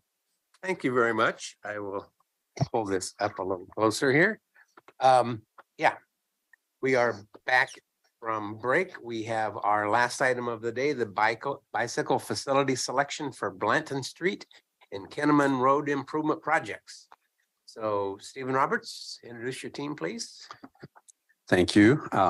Stephen Roberts, Director of Land Use and Transportation again for the record. And with me is Russ Knoble. Russ is our interim Capital Project Services Division Manager. As you'll remember, Joe Youngkins retired recently, and so Russ has stepped into that role in an interim capacity for now. And we are here today to talk with you about two bicycle facility selections. You may remember this is a requirement based on a resolution from 2017 that as we approach the 30% mark in project development for our county funded capital road improvement projects, that we come back in front of the board and look for guidance on bicycle facilities in particular. And so the reason we wanted to bring these two to you today together is that these are very closely spaced roadways and they parallel each other. And so we just wanted to be able to think about the appropriate facility selection for both of those at the same time. And then before we get started, I did want to just note Jed Corley is here. Jed's the project manager that's working on the Blanton Street Improvement Project, and Ryan Kruger is the project manager that's working on the Kinnaman Road project. And so if Ed is there, I think. Right. Okay, thank you. so, just wanted to let you know that they're here as well in case there are more specific questions that you wanted to jump into. And so with that, we'll go ahead and jump in. So this is just a quick preview. So we will just talk generally about the sort of general context and location of these two projects. We'll sort of preview the recommendation that we're making. We'll walk through a little bit of background information on both projects, and then we'll have an opportunity to close out our discussion. So I mentioned this to you before quickly. So we have this resolution in order. We bring these projects to you for a discussion at this point in the project development process. It's a mouthful. And some of the location or the considerations rather that we take into account as we're putting together these recommendations are thinking about the location of the project, just the general context in which the project is located, what some of the existing bicycle facilities look like, safety, function, costs, and funding availability, of course, is always a consideration. So the two discussion prompts that we have really just, is there additional information that you would find helpful to inform deliberations on this? And ultimately, the question that we're hoping to get addressed is, does the board concur with our facility recommendations? So just a quick preview of the recommendations, and we'll again provide some additional background, but we wanted to just give you this preview here. So again, these are two closely spaced roadways. So the Blanton Street recommendation really helps to implement the TV or the Tualatin Valley Trail concept plan, and we'll show a slide of that. But it includes a kind of regional trail on one side of Blanton Street. And really that helps to set the stage for some future improvements. And then on the opposite side of the street, we'd have an on-street buffered bike lane and a wider than typical sidewalk, 8 feet wide. On Kinnaman Road, we would just continue an existing improvement that was done a few years ago where we would have on-street buffered bike lanes on both sides and 6-foot sidewalks on both sides of the roadway. So this map has a lot of information going on it, but we'll run through it fairly quickly. So again, you'll see the two project locations with the sort of gold colored circles, ovals, Blanton Street and Kinnaman. And the green dashed line indicates the proposed route for the future TV trail. So that's envisioned, at least in an interim basis, as consisting of improvements along Blanton Street, with a regional trail type facility on one side of the roadway. The red lines that you see on north-south and then also a short east-west segment, those are portions of 198th Avenue and Kinnaman Road that were improved as a part of the 198th Avenue improvement project that was completed just a few years ago. And so you can see that actually a portion of Kinnaman Road west of 198th was also improved as a part of that project. Because we actually, Kinnaman at 198th used to be an offset intersection, and with that project, we actually aligned Kinnaman so that it is now a straight connection across 198th. You can also see that Kinnaman Road is being extended to the west across 209th Avenue into the South Hillsborough community, and Blanton Street already has been extended and continued further into South Hillsborough. And Chair, I see you had your hand up. Thank you, Mr. Roberts. I just needed to ask or verify before you moved on to the next slide. And I couldn't answer this easily myself. Sorry, I'm a little tired right now. Is there any TriMet service on either of Blanton or Kinnaman? I think the answer is no, but I just wanted to double check.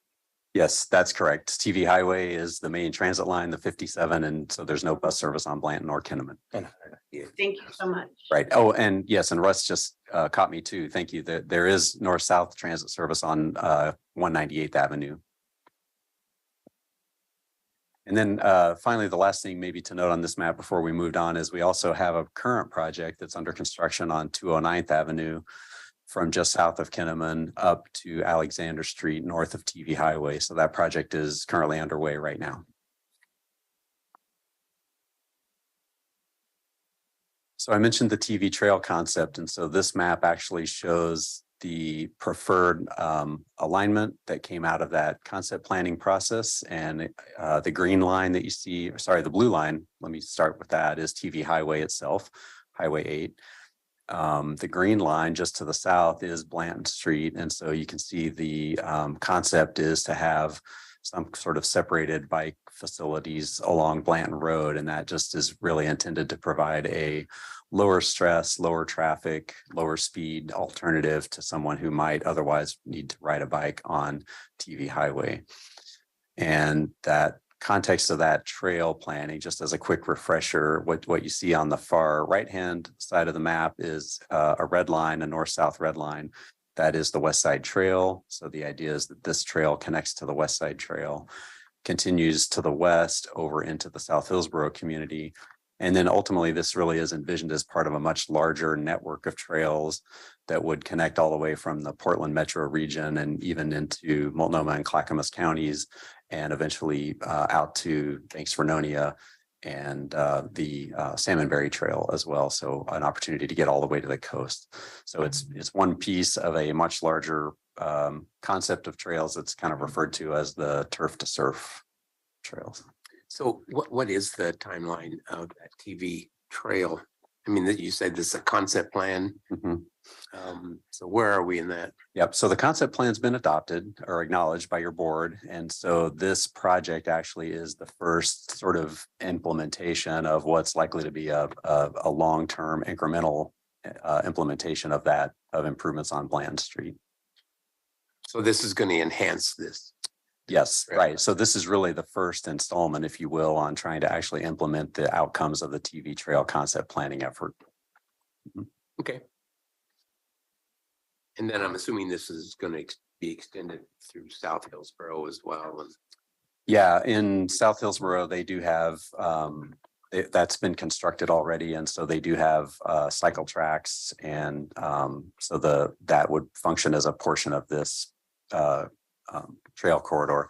And then again, it will afford connections into other trail systems at different places along the way. Yeah. Okay, thank you. Thank you. So the land use context, very quickly, on Blanton Street, we have the gray area on the north of Blanton Street between Blanton and TV Highway is industrial zoning, and that the largest use there is the Intel Aloha campus. There are also some other smaller industrial uses. The blue parcels are designated institutional land use, and that's a combination of things. There's the county's Blanton facility, the former TVFNR headquarters building, the TVFNR fire station 69, and a PGE substation are located in the blue area. On the south side, it's all single family residential zoning. So quite different context on the two sides of the street there. Along Kinnaman Road, really residential zoning along the entire corridor. So a little bit higher density, closer to 209th, and lower density as you move a little bit further east. In the transportation system plan, both Blanton Street and Kinnaman Road are currently designated as collector roadways. And so the hierarchy is shown in the legend there. So arterial roadways are the highest classification, the busiest, most heavily traveled streets generally. So that would be TV Highway and 209th. 198th, Kinnaman and Blanton Street are all collectors. That's sort of that second tier roadway that runs through many of our communities. And again, the blue dashed line that you see, or I should say the blue dashed lines that you see, designate what we call in our transportation plan enhanced major street bikeways. And the definition of an enhanced major street bikeway is that we want to provide at a minimum a buffered bike lane on street, and in some cases potentially separated bike facilities may be appropriate. And just quickly, the Butternut Creek Elementary School is located just to the south of both of these project areas. And so it's the sort of the blue circle inside of a white circle. That's the school location. The red arrows indicate preferred walk routes. And this is actually a map that came directly from the school district showing those walk routes. And so both Kinnaman and Blanton are parts of the elementary school walking route. So now we're going to just focus a little bit on some background information on Blanton Street. Just some quick traffic information. You can see there's projected to be essentially a doubling of vehicles over the next 20 or so years, 20 to 25 years. The truck percentage is a little bit higher than you would expect to see on a street like this. But again, you've got several industrial uses that are on the north side of the roadway. So that doesn't seem inconsistent with the land use context. And you can see the truck percentage is projected to remain relatively flat. So these maps we won't spend a lot of time on, but I think a couple of the key takeaways where you see the red dotted lines, those are places where there is not currently a sidewalk. And so you can see on the street on the south side of the roadway in particular, there are long stretches of missing sidewalk. Blanton on the north side does have a continuous 5-foot sidewalk really all the way from 209th to 198th in place today. And neither of these roadways, the segments that we're looking at today, have designated bicycle facilities on street or otherwise.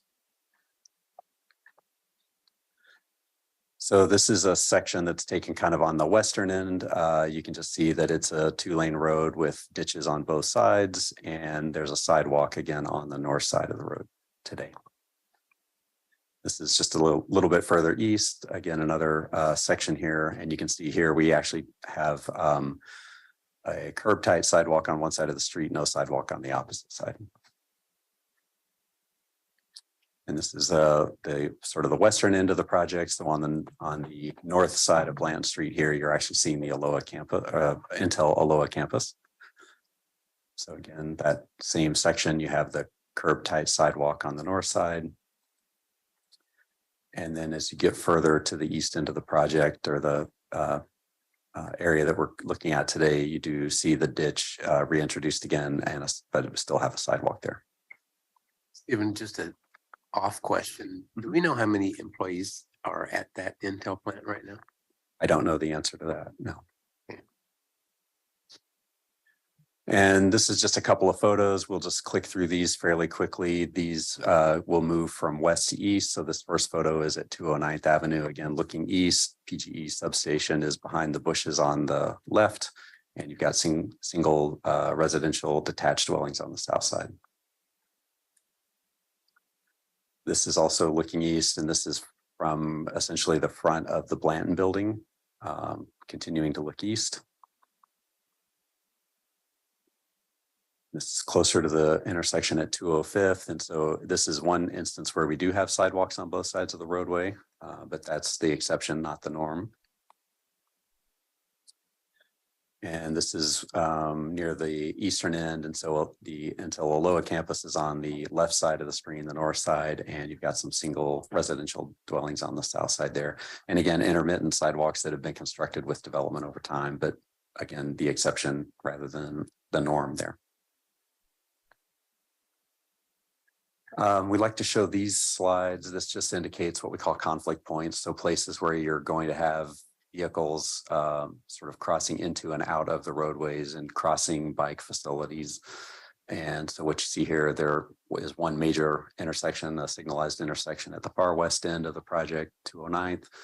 We've got several side streets in here, all of which are on the south side, and then a number of driveways. And again, many more driveways on the south side of the street where you have the individual dwellings, and a smaller number of driveways on the north side where we have those larger commercial and industrial lots.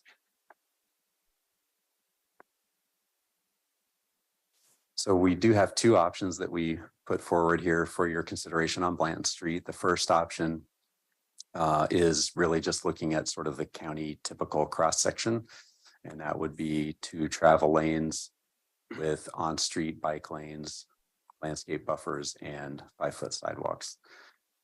So that's the current adopted county standard cross section for a collector roadway like this.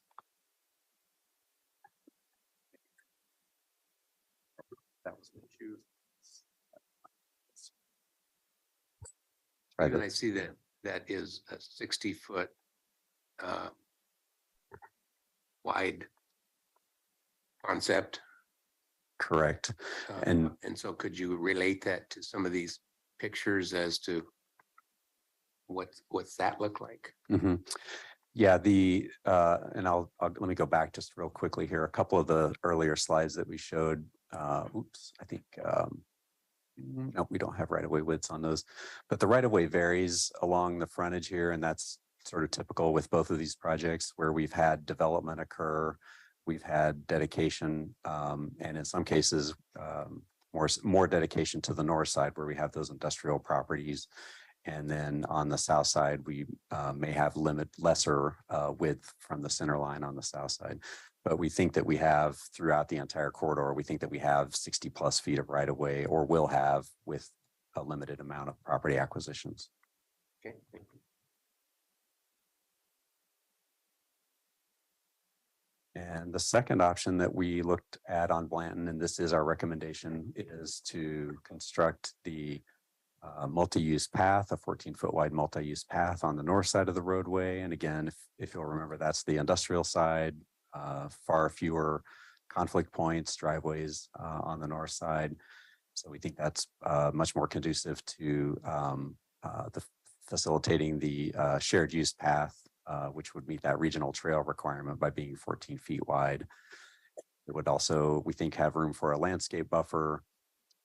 On street, we would have 2 travel lanes. We're proposing to reduce those from 12 to 11 feet each.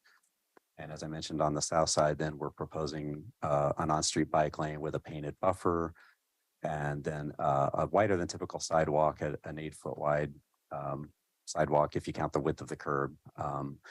And then some additional space behind the sidewalk. And one of the unusual features here is that there's a PGE power distribution line on the south side of the roadway.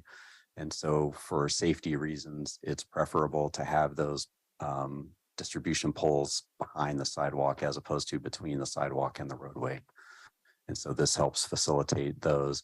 And one of the benefits we think of the sidewalk, the 7-foot sidewalk here, given that this may be seen as something of a regional trail corridor, even for folks who may be on the south side of the street, providing that a little bit wider cross section would be helpful for them as they're traversing this corridor here.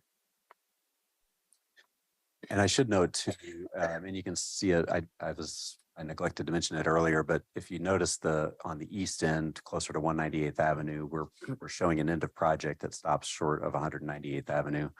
The reason we're doing that is we're actually doing some analysis of alternatives for how to address the potential longer term improvements that would be made at the 198th Avenue intersection. It's currently an offset. Blanton Street is offset there.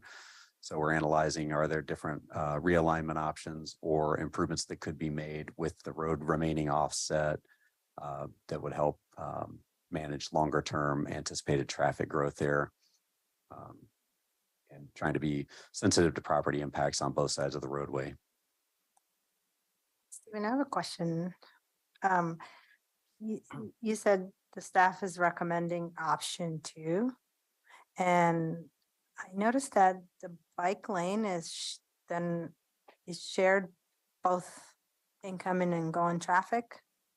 Is that On the multi-use path? So there's a sidewalk and then there's a bike lane. Mm-hmm.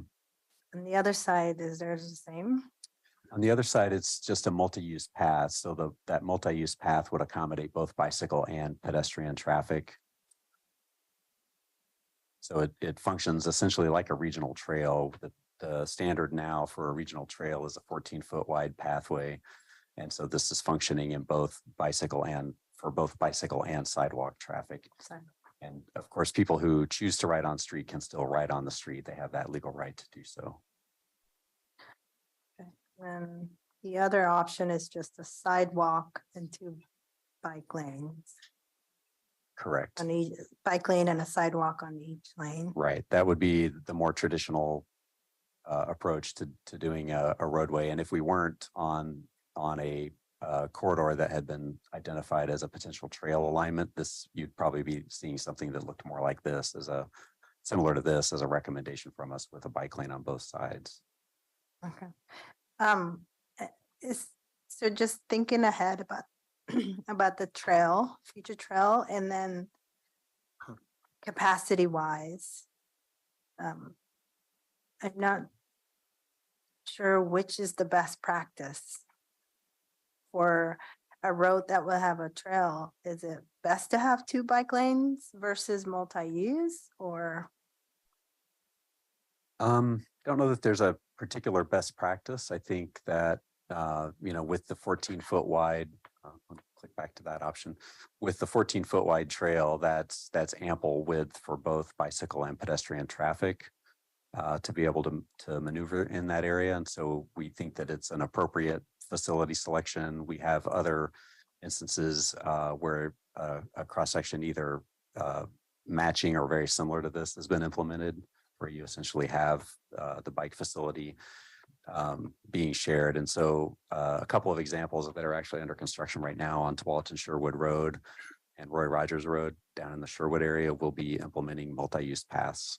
Okay. Yeah, it'll be interesting to know the learnings, because I know, sorry. Multi-use versus, like, the picture you have is how I imagined, but also I know when I ride a bike, I use this, like, I don't know, like, I think, are we funneling bikers on the multi-use where then it's traffic or accidents, things like that. I don't know. I'm not questioning the concept. I'm just wondering, is this like a best practice way of, and anybody who writes. Mm-hmm. Yeah, I would say this is not unexpected for a cyclist to be confronted with something like this as part of their riding route. I don't know, Russ, did you want to add something?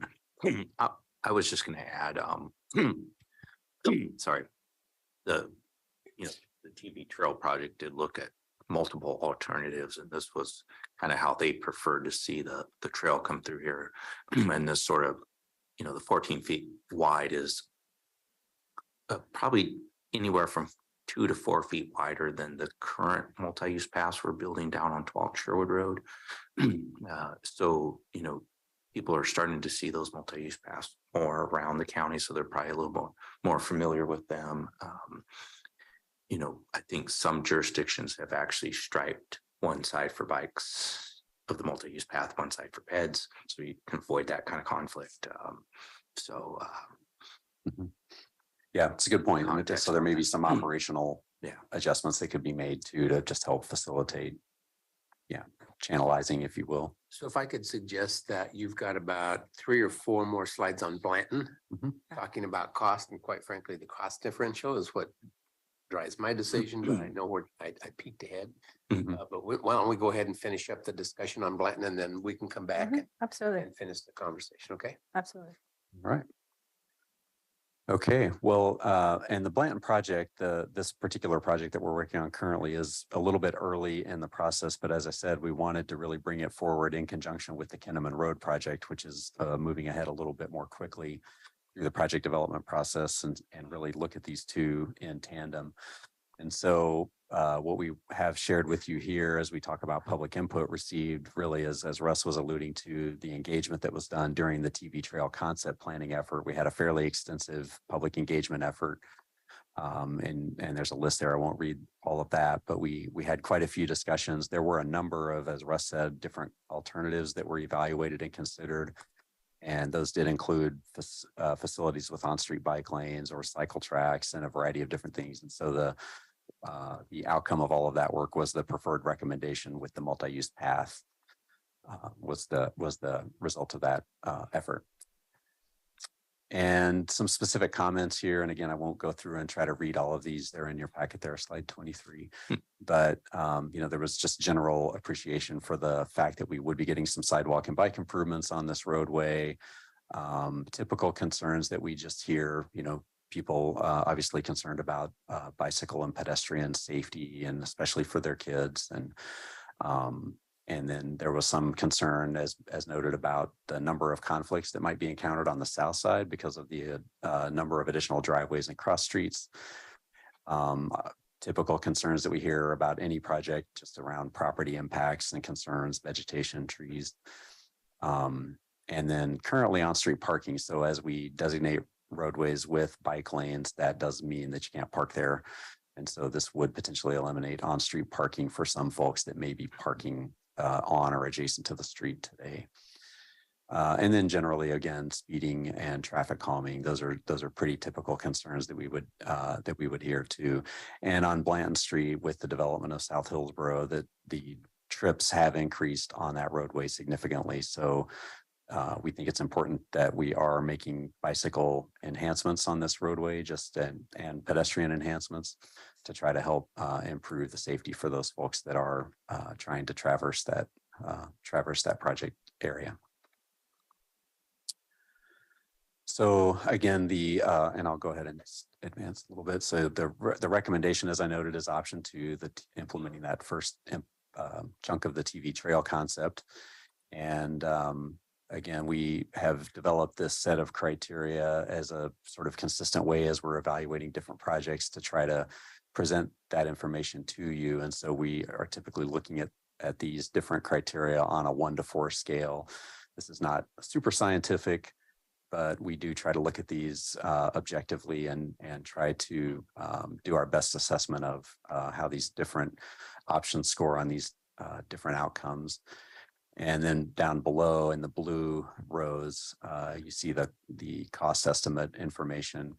And then the bottom row there is the projected ultimate cost. So we are anticipating that there could be approximately a $200,000 cost differential, with the trail concept being just a little bit more expensive.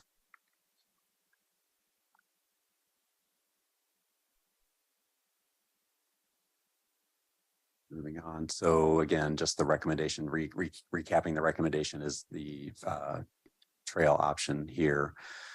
And maybe Commissioner, at this point, I guess we could either open up for additional questions or discussion about Blanton, or if you'd like us to, we can go ahead and talk through the Kinnaman as well, and then maybe close on a final recap. Well, my preference would be that we kind of put the wrap on Blanton before we move into Kinnaman, but let's try and do that in a fairly short fashion. We've got about 30 minutes left.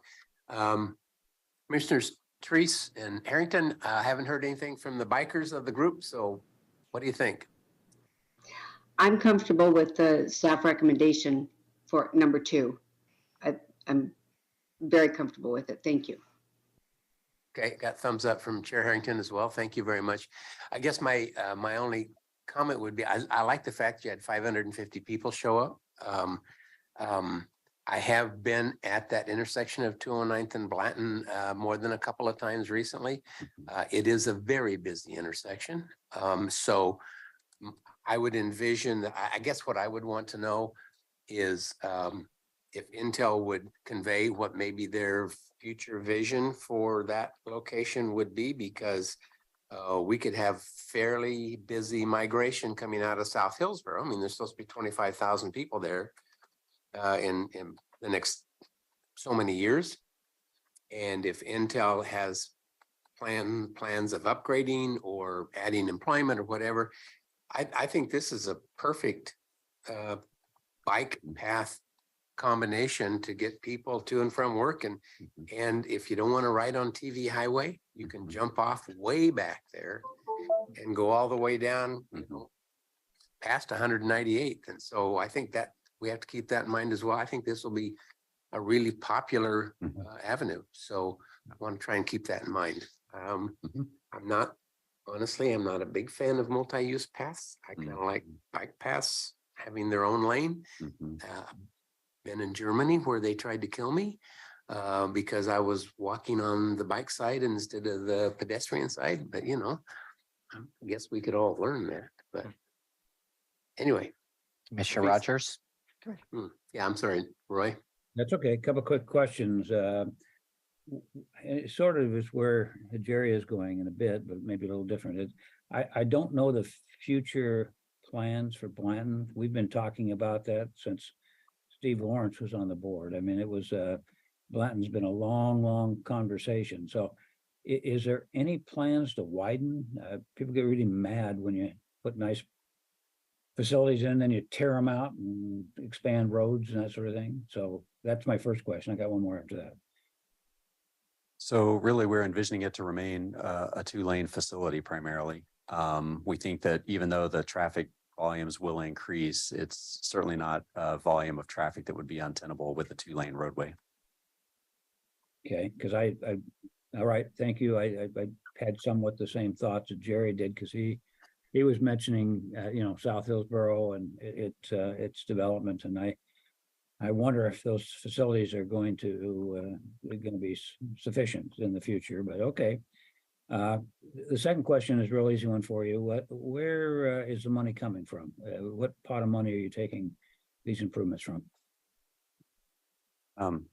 Commissioner, sorry, let me go back to your first question for just a second. I was just turning around and asking Jed a question. So we will be installing a left turn lane on Blanton Street at the 209th intersection. That's happening in conjunction with the 209th Avenue improvement project. And then the remainder of the roadway would essentially stay with the 2-lane configuration for now. The funding source for the projects are both the Major Streets Transportation Improvement Program, bonding cost sharing program. So that's the list of projects. These two were associated in particular with the South Hillsborough development area and accommodating anticipated traffic trip increases on both Blanton and Kinnaman with development of South Hillsborough. So this is a joint effort between the city and the county to fund these improvements.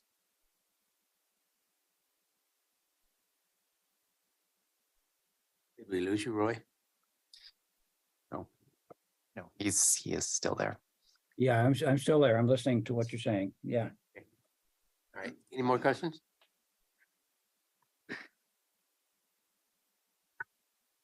How about Commissioner Fye? How are you doing? Good. I think I asked my question along the way. Yeah, I think Okay. Looks to me like you got a thumbs up on staff recommendation. Great, thank you. We'll move on and we'll talk about Kinnaman here. So you'll see a pretty similar order to the presentations here. And so again, we're looking at anticipated growth in trips over time. So again, a roughly doubling of traffic anticipated over that 20 to 25 year horizon. Kinnaman, because it doesn't have the industrial uses immediately adjacent, has a lower percentage of heavy vehicles than we observed on Blanton Street. And we do have multimodal counts on Kinnaman. We hadn't gotten that far yet on Blanton Street, but so we are anticipating again some future growth in that, but certainly not on the magnitude of the vehicle trip increases that are projected. So we're going to look at this. I always assumed Kinnaman would have more vehicles, traffic than Blanton, but Yeah, I think Blanton, it really has to do with those industrial uses on the north side, the accesses in and out of those. Yep. Well, also Kinnaman doesn't have a continuation through South Hillsborough, does it? not yet. It will, doesn't yet, but Okay. those projections I would see. assume that future connection. Okay. So here we've got 3 different segments of the project that we're working in. And then the blue area on the far right or closer to 198th Avenue, that's the portion that was previously improved when we did the 198th Avenue improvement project. Oh, yeah, I was wondering about that. Okay. Yeah. So that section is improved. Right. And really our recommendation for this project is based on essentially sort of continuing with what we started there. It looks great.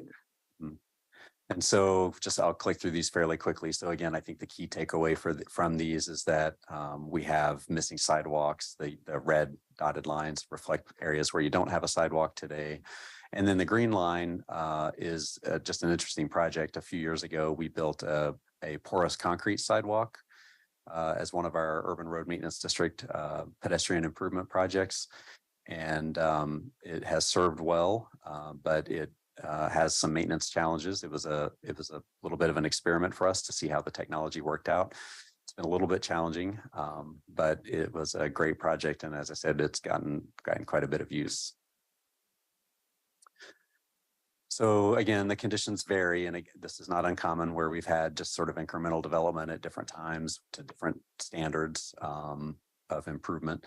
So we have a variable width right of way, but averages maybe around 63 feet or so where this cross section was taken here. We see that there's a landscape strip and stormwater ditch on the south side of the roadway, and then a combination of different conditions exist on the north side, anywhere from curb tight sidewalk to a sidewalk that's 20 feet away from the roadway.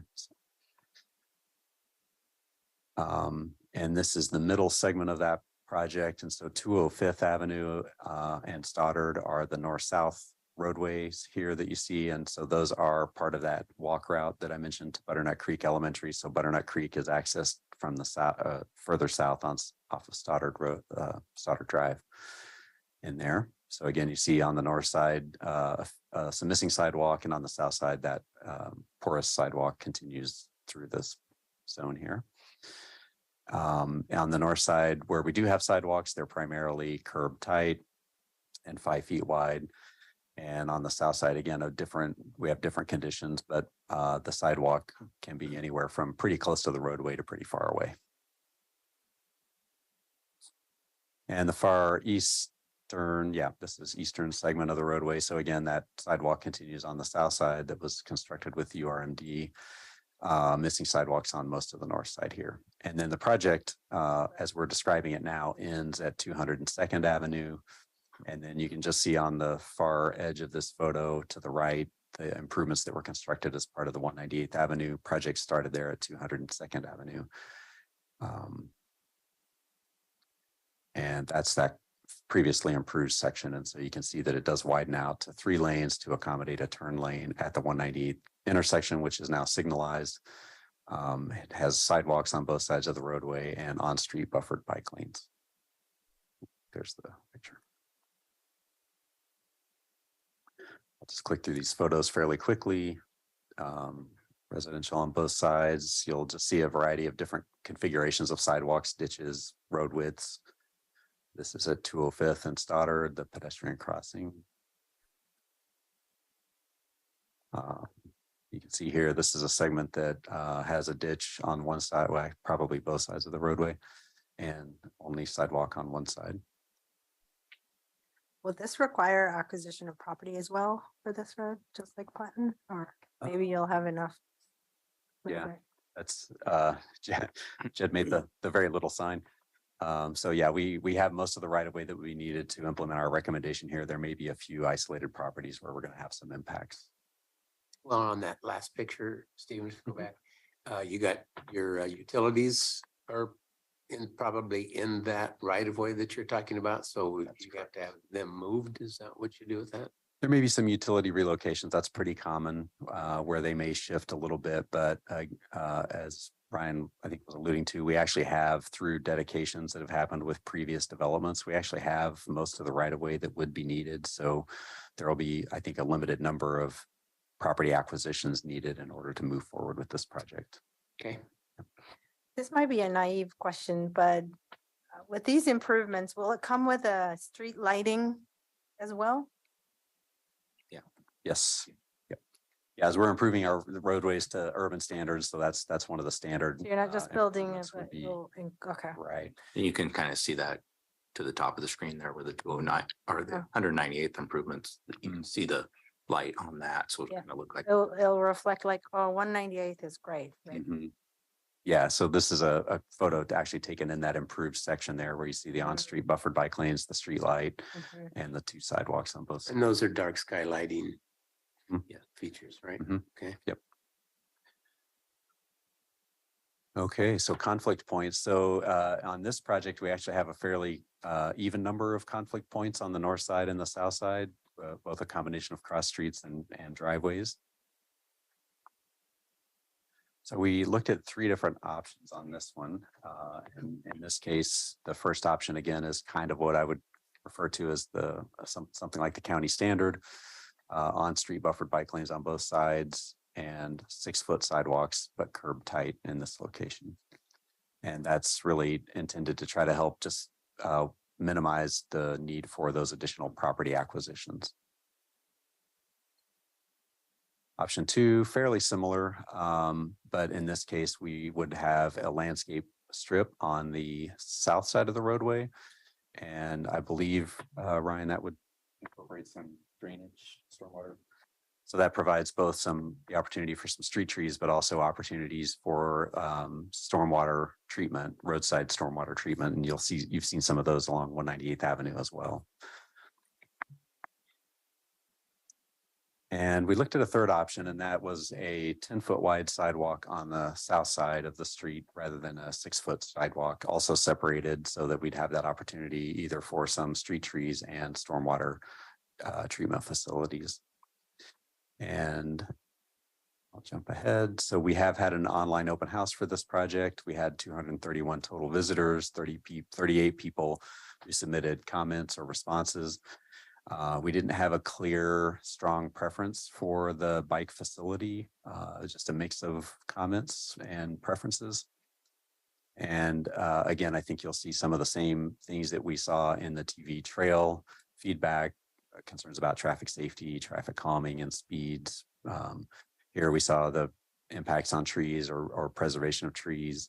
Encampments, interestingly, we're hearing more and more about those kinds of concerns when we're talking about transportation projects, but it's all interrelated. And then we had some additional requests, specific questions, and we've accommodated most of those by reaching out to individual owners or meeting with them individually too. And I'll jump ahead here too. So again, the table sort of giving some evaluation of the different options, the anticipated costs of each, and ultimately the staff recommendation here, which was option 2. And I'll go back to a slide of that. So you can see the cost range again here. This project, we anticipate the recommendation here is about $200,000 more than the sort of what I would call the minimum or the more the county standard approach. And so this is the recommendation again, just to refresh. On-street bike lanes on both sides, a 6-foot wide curb tight sidewalk on the north side of the street, and then a 6-foot sidewalk, mostly separated a little bit on the south side. See the chair. Chair, go ahead. It just dawns on me that during the summer with the sun orientation, with having the tree on the south side, will that throw the shade on the sidewalk or on the road? Primarily toward the road. Obviously, the trees typically branch out as they mature and would help provide shade over the sidewalk itself too. But because the sun mostly will be coming from the south during the summer. Well, that's unfortunate, but okay, thank you. Any other questions? Roy, Pam, let you go first there. Do you have any? Am I lost here? Could you just transpose those two sides? Get this- Sorry, which two? The road's already there, so you can't really move things like that, right? Oh, you mean flip the cross site. Oh, sorry. Okay. The property impacts, and maybe Ryan could join us at the table to address that more specifically, but my understanding is that there are additional property impacts. And so one of the reasons for preferring the curb tight sidewalk on the north side really was to try to help minimize the need for additional property acquisitions and minimize property impacts. Okay, I was just taking Catherine's question a step further. Thank you. I don't have any other questions. Okay, thank you. And we got a little sidebars going here. Roy, do you have anything you want to say? No, not at all. Thank you. Okay. Stephen, you have some more? Yeah, thank you. Ryan just let me know too and reminded me that one of the reasons too for the curb tight sidewalks is that we are hoping to actually preserve a number of existing trees and vegetation that are on the north side of the roadway too. So that's another benefit of going with the curb tight sidewalk. Thank you. Sorry about that. Outside. South side with the separated sidewalk. Thank you. I'm trying to relate this design to Jackson School Road here in Hillsborough, from Grant to Evergreen.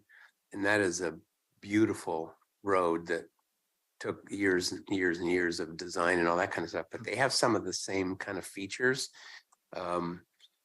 They don't have necessarily, I think, a dedicated bike path all the way through there, but so it's shared sidewalk in some places. But they do have that, whatever you call the little stormwater strip and stormwater treatment. Mm-hmm. They have lots of that in there.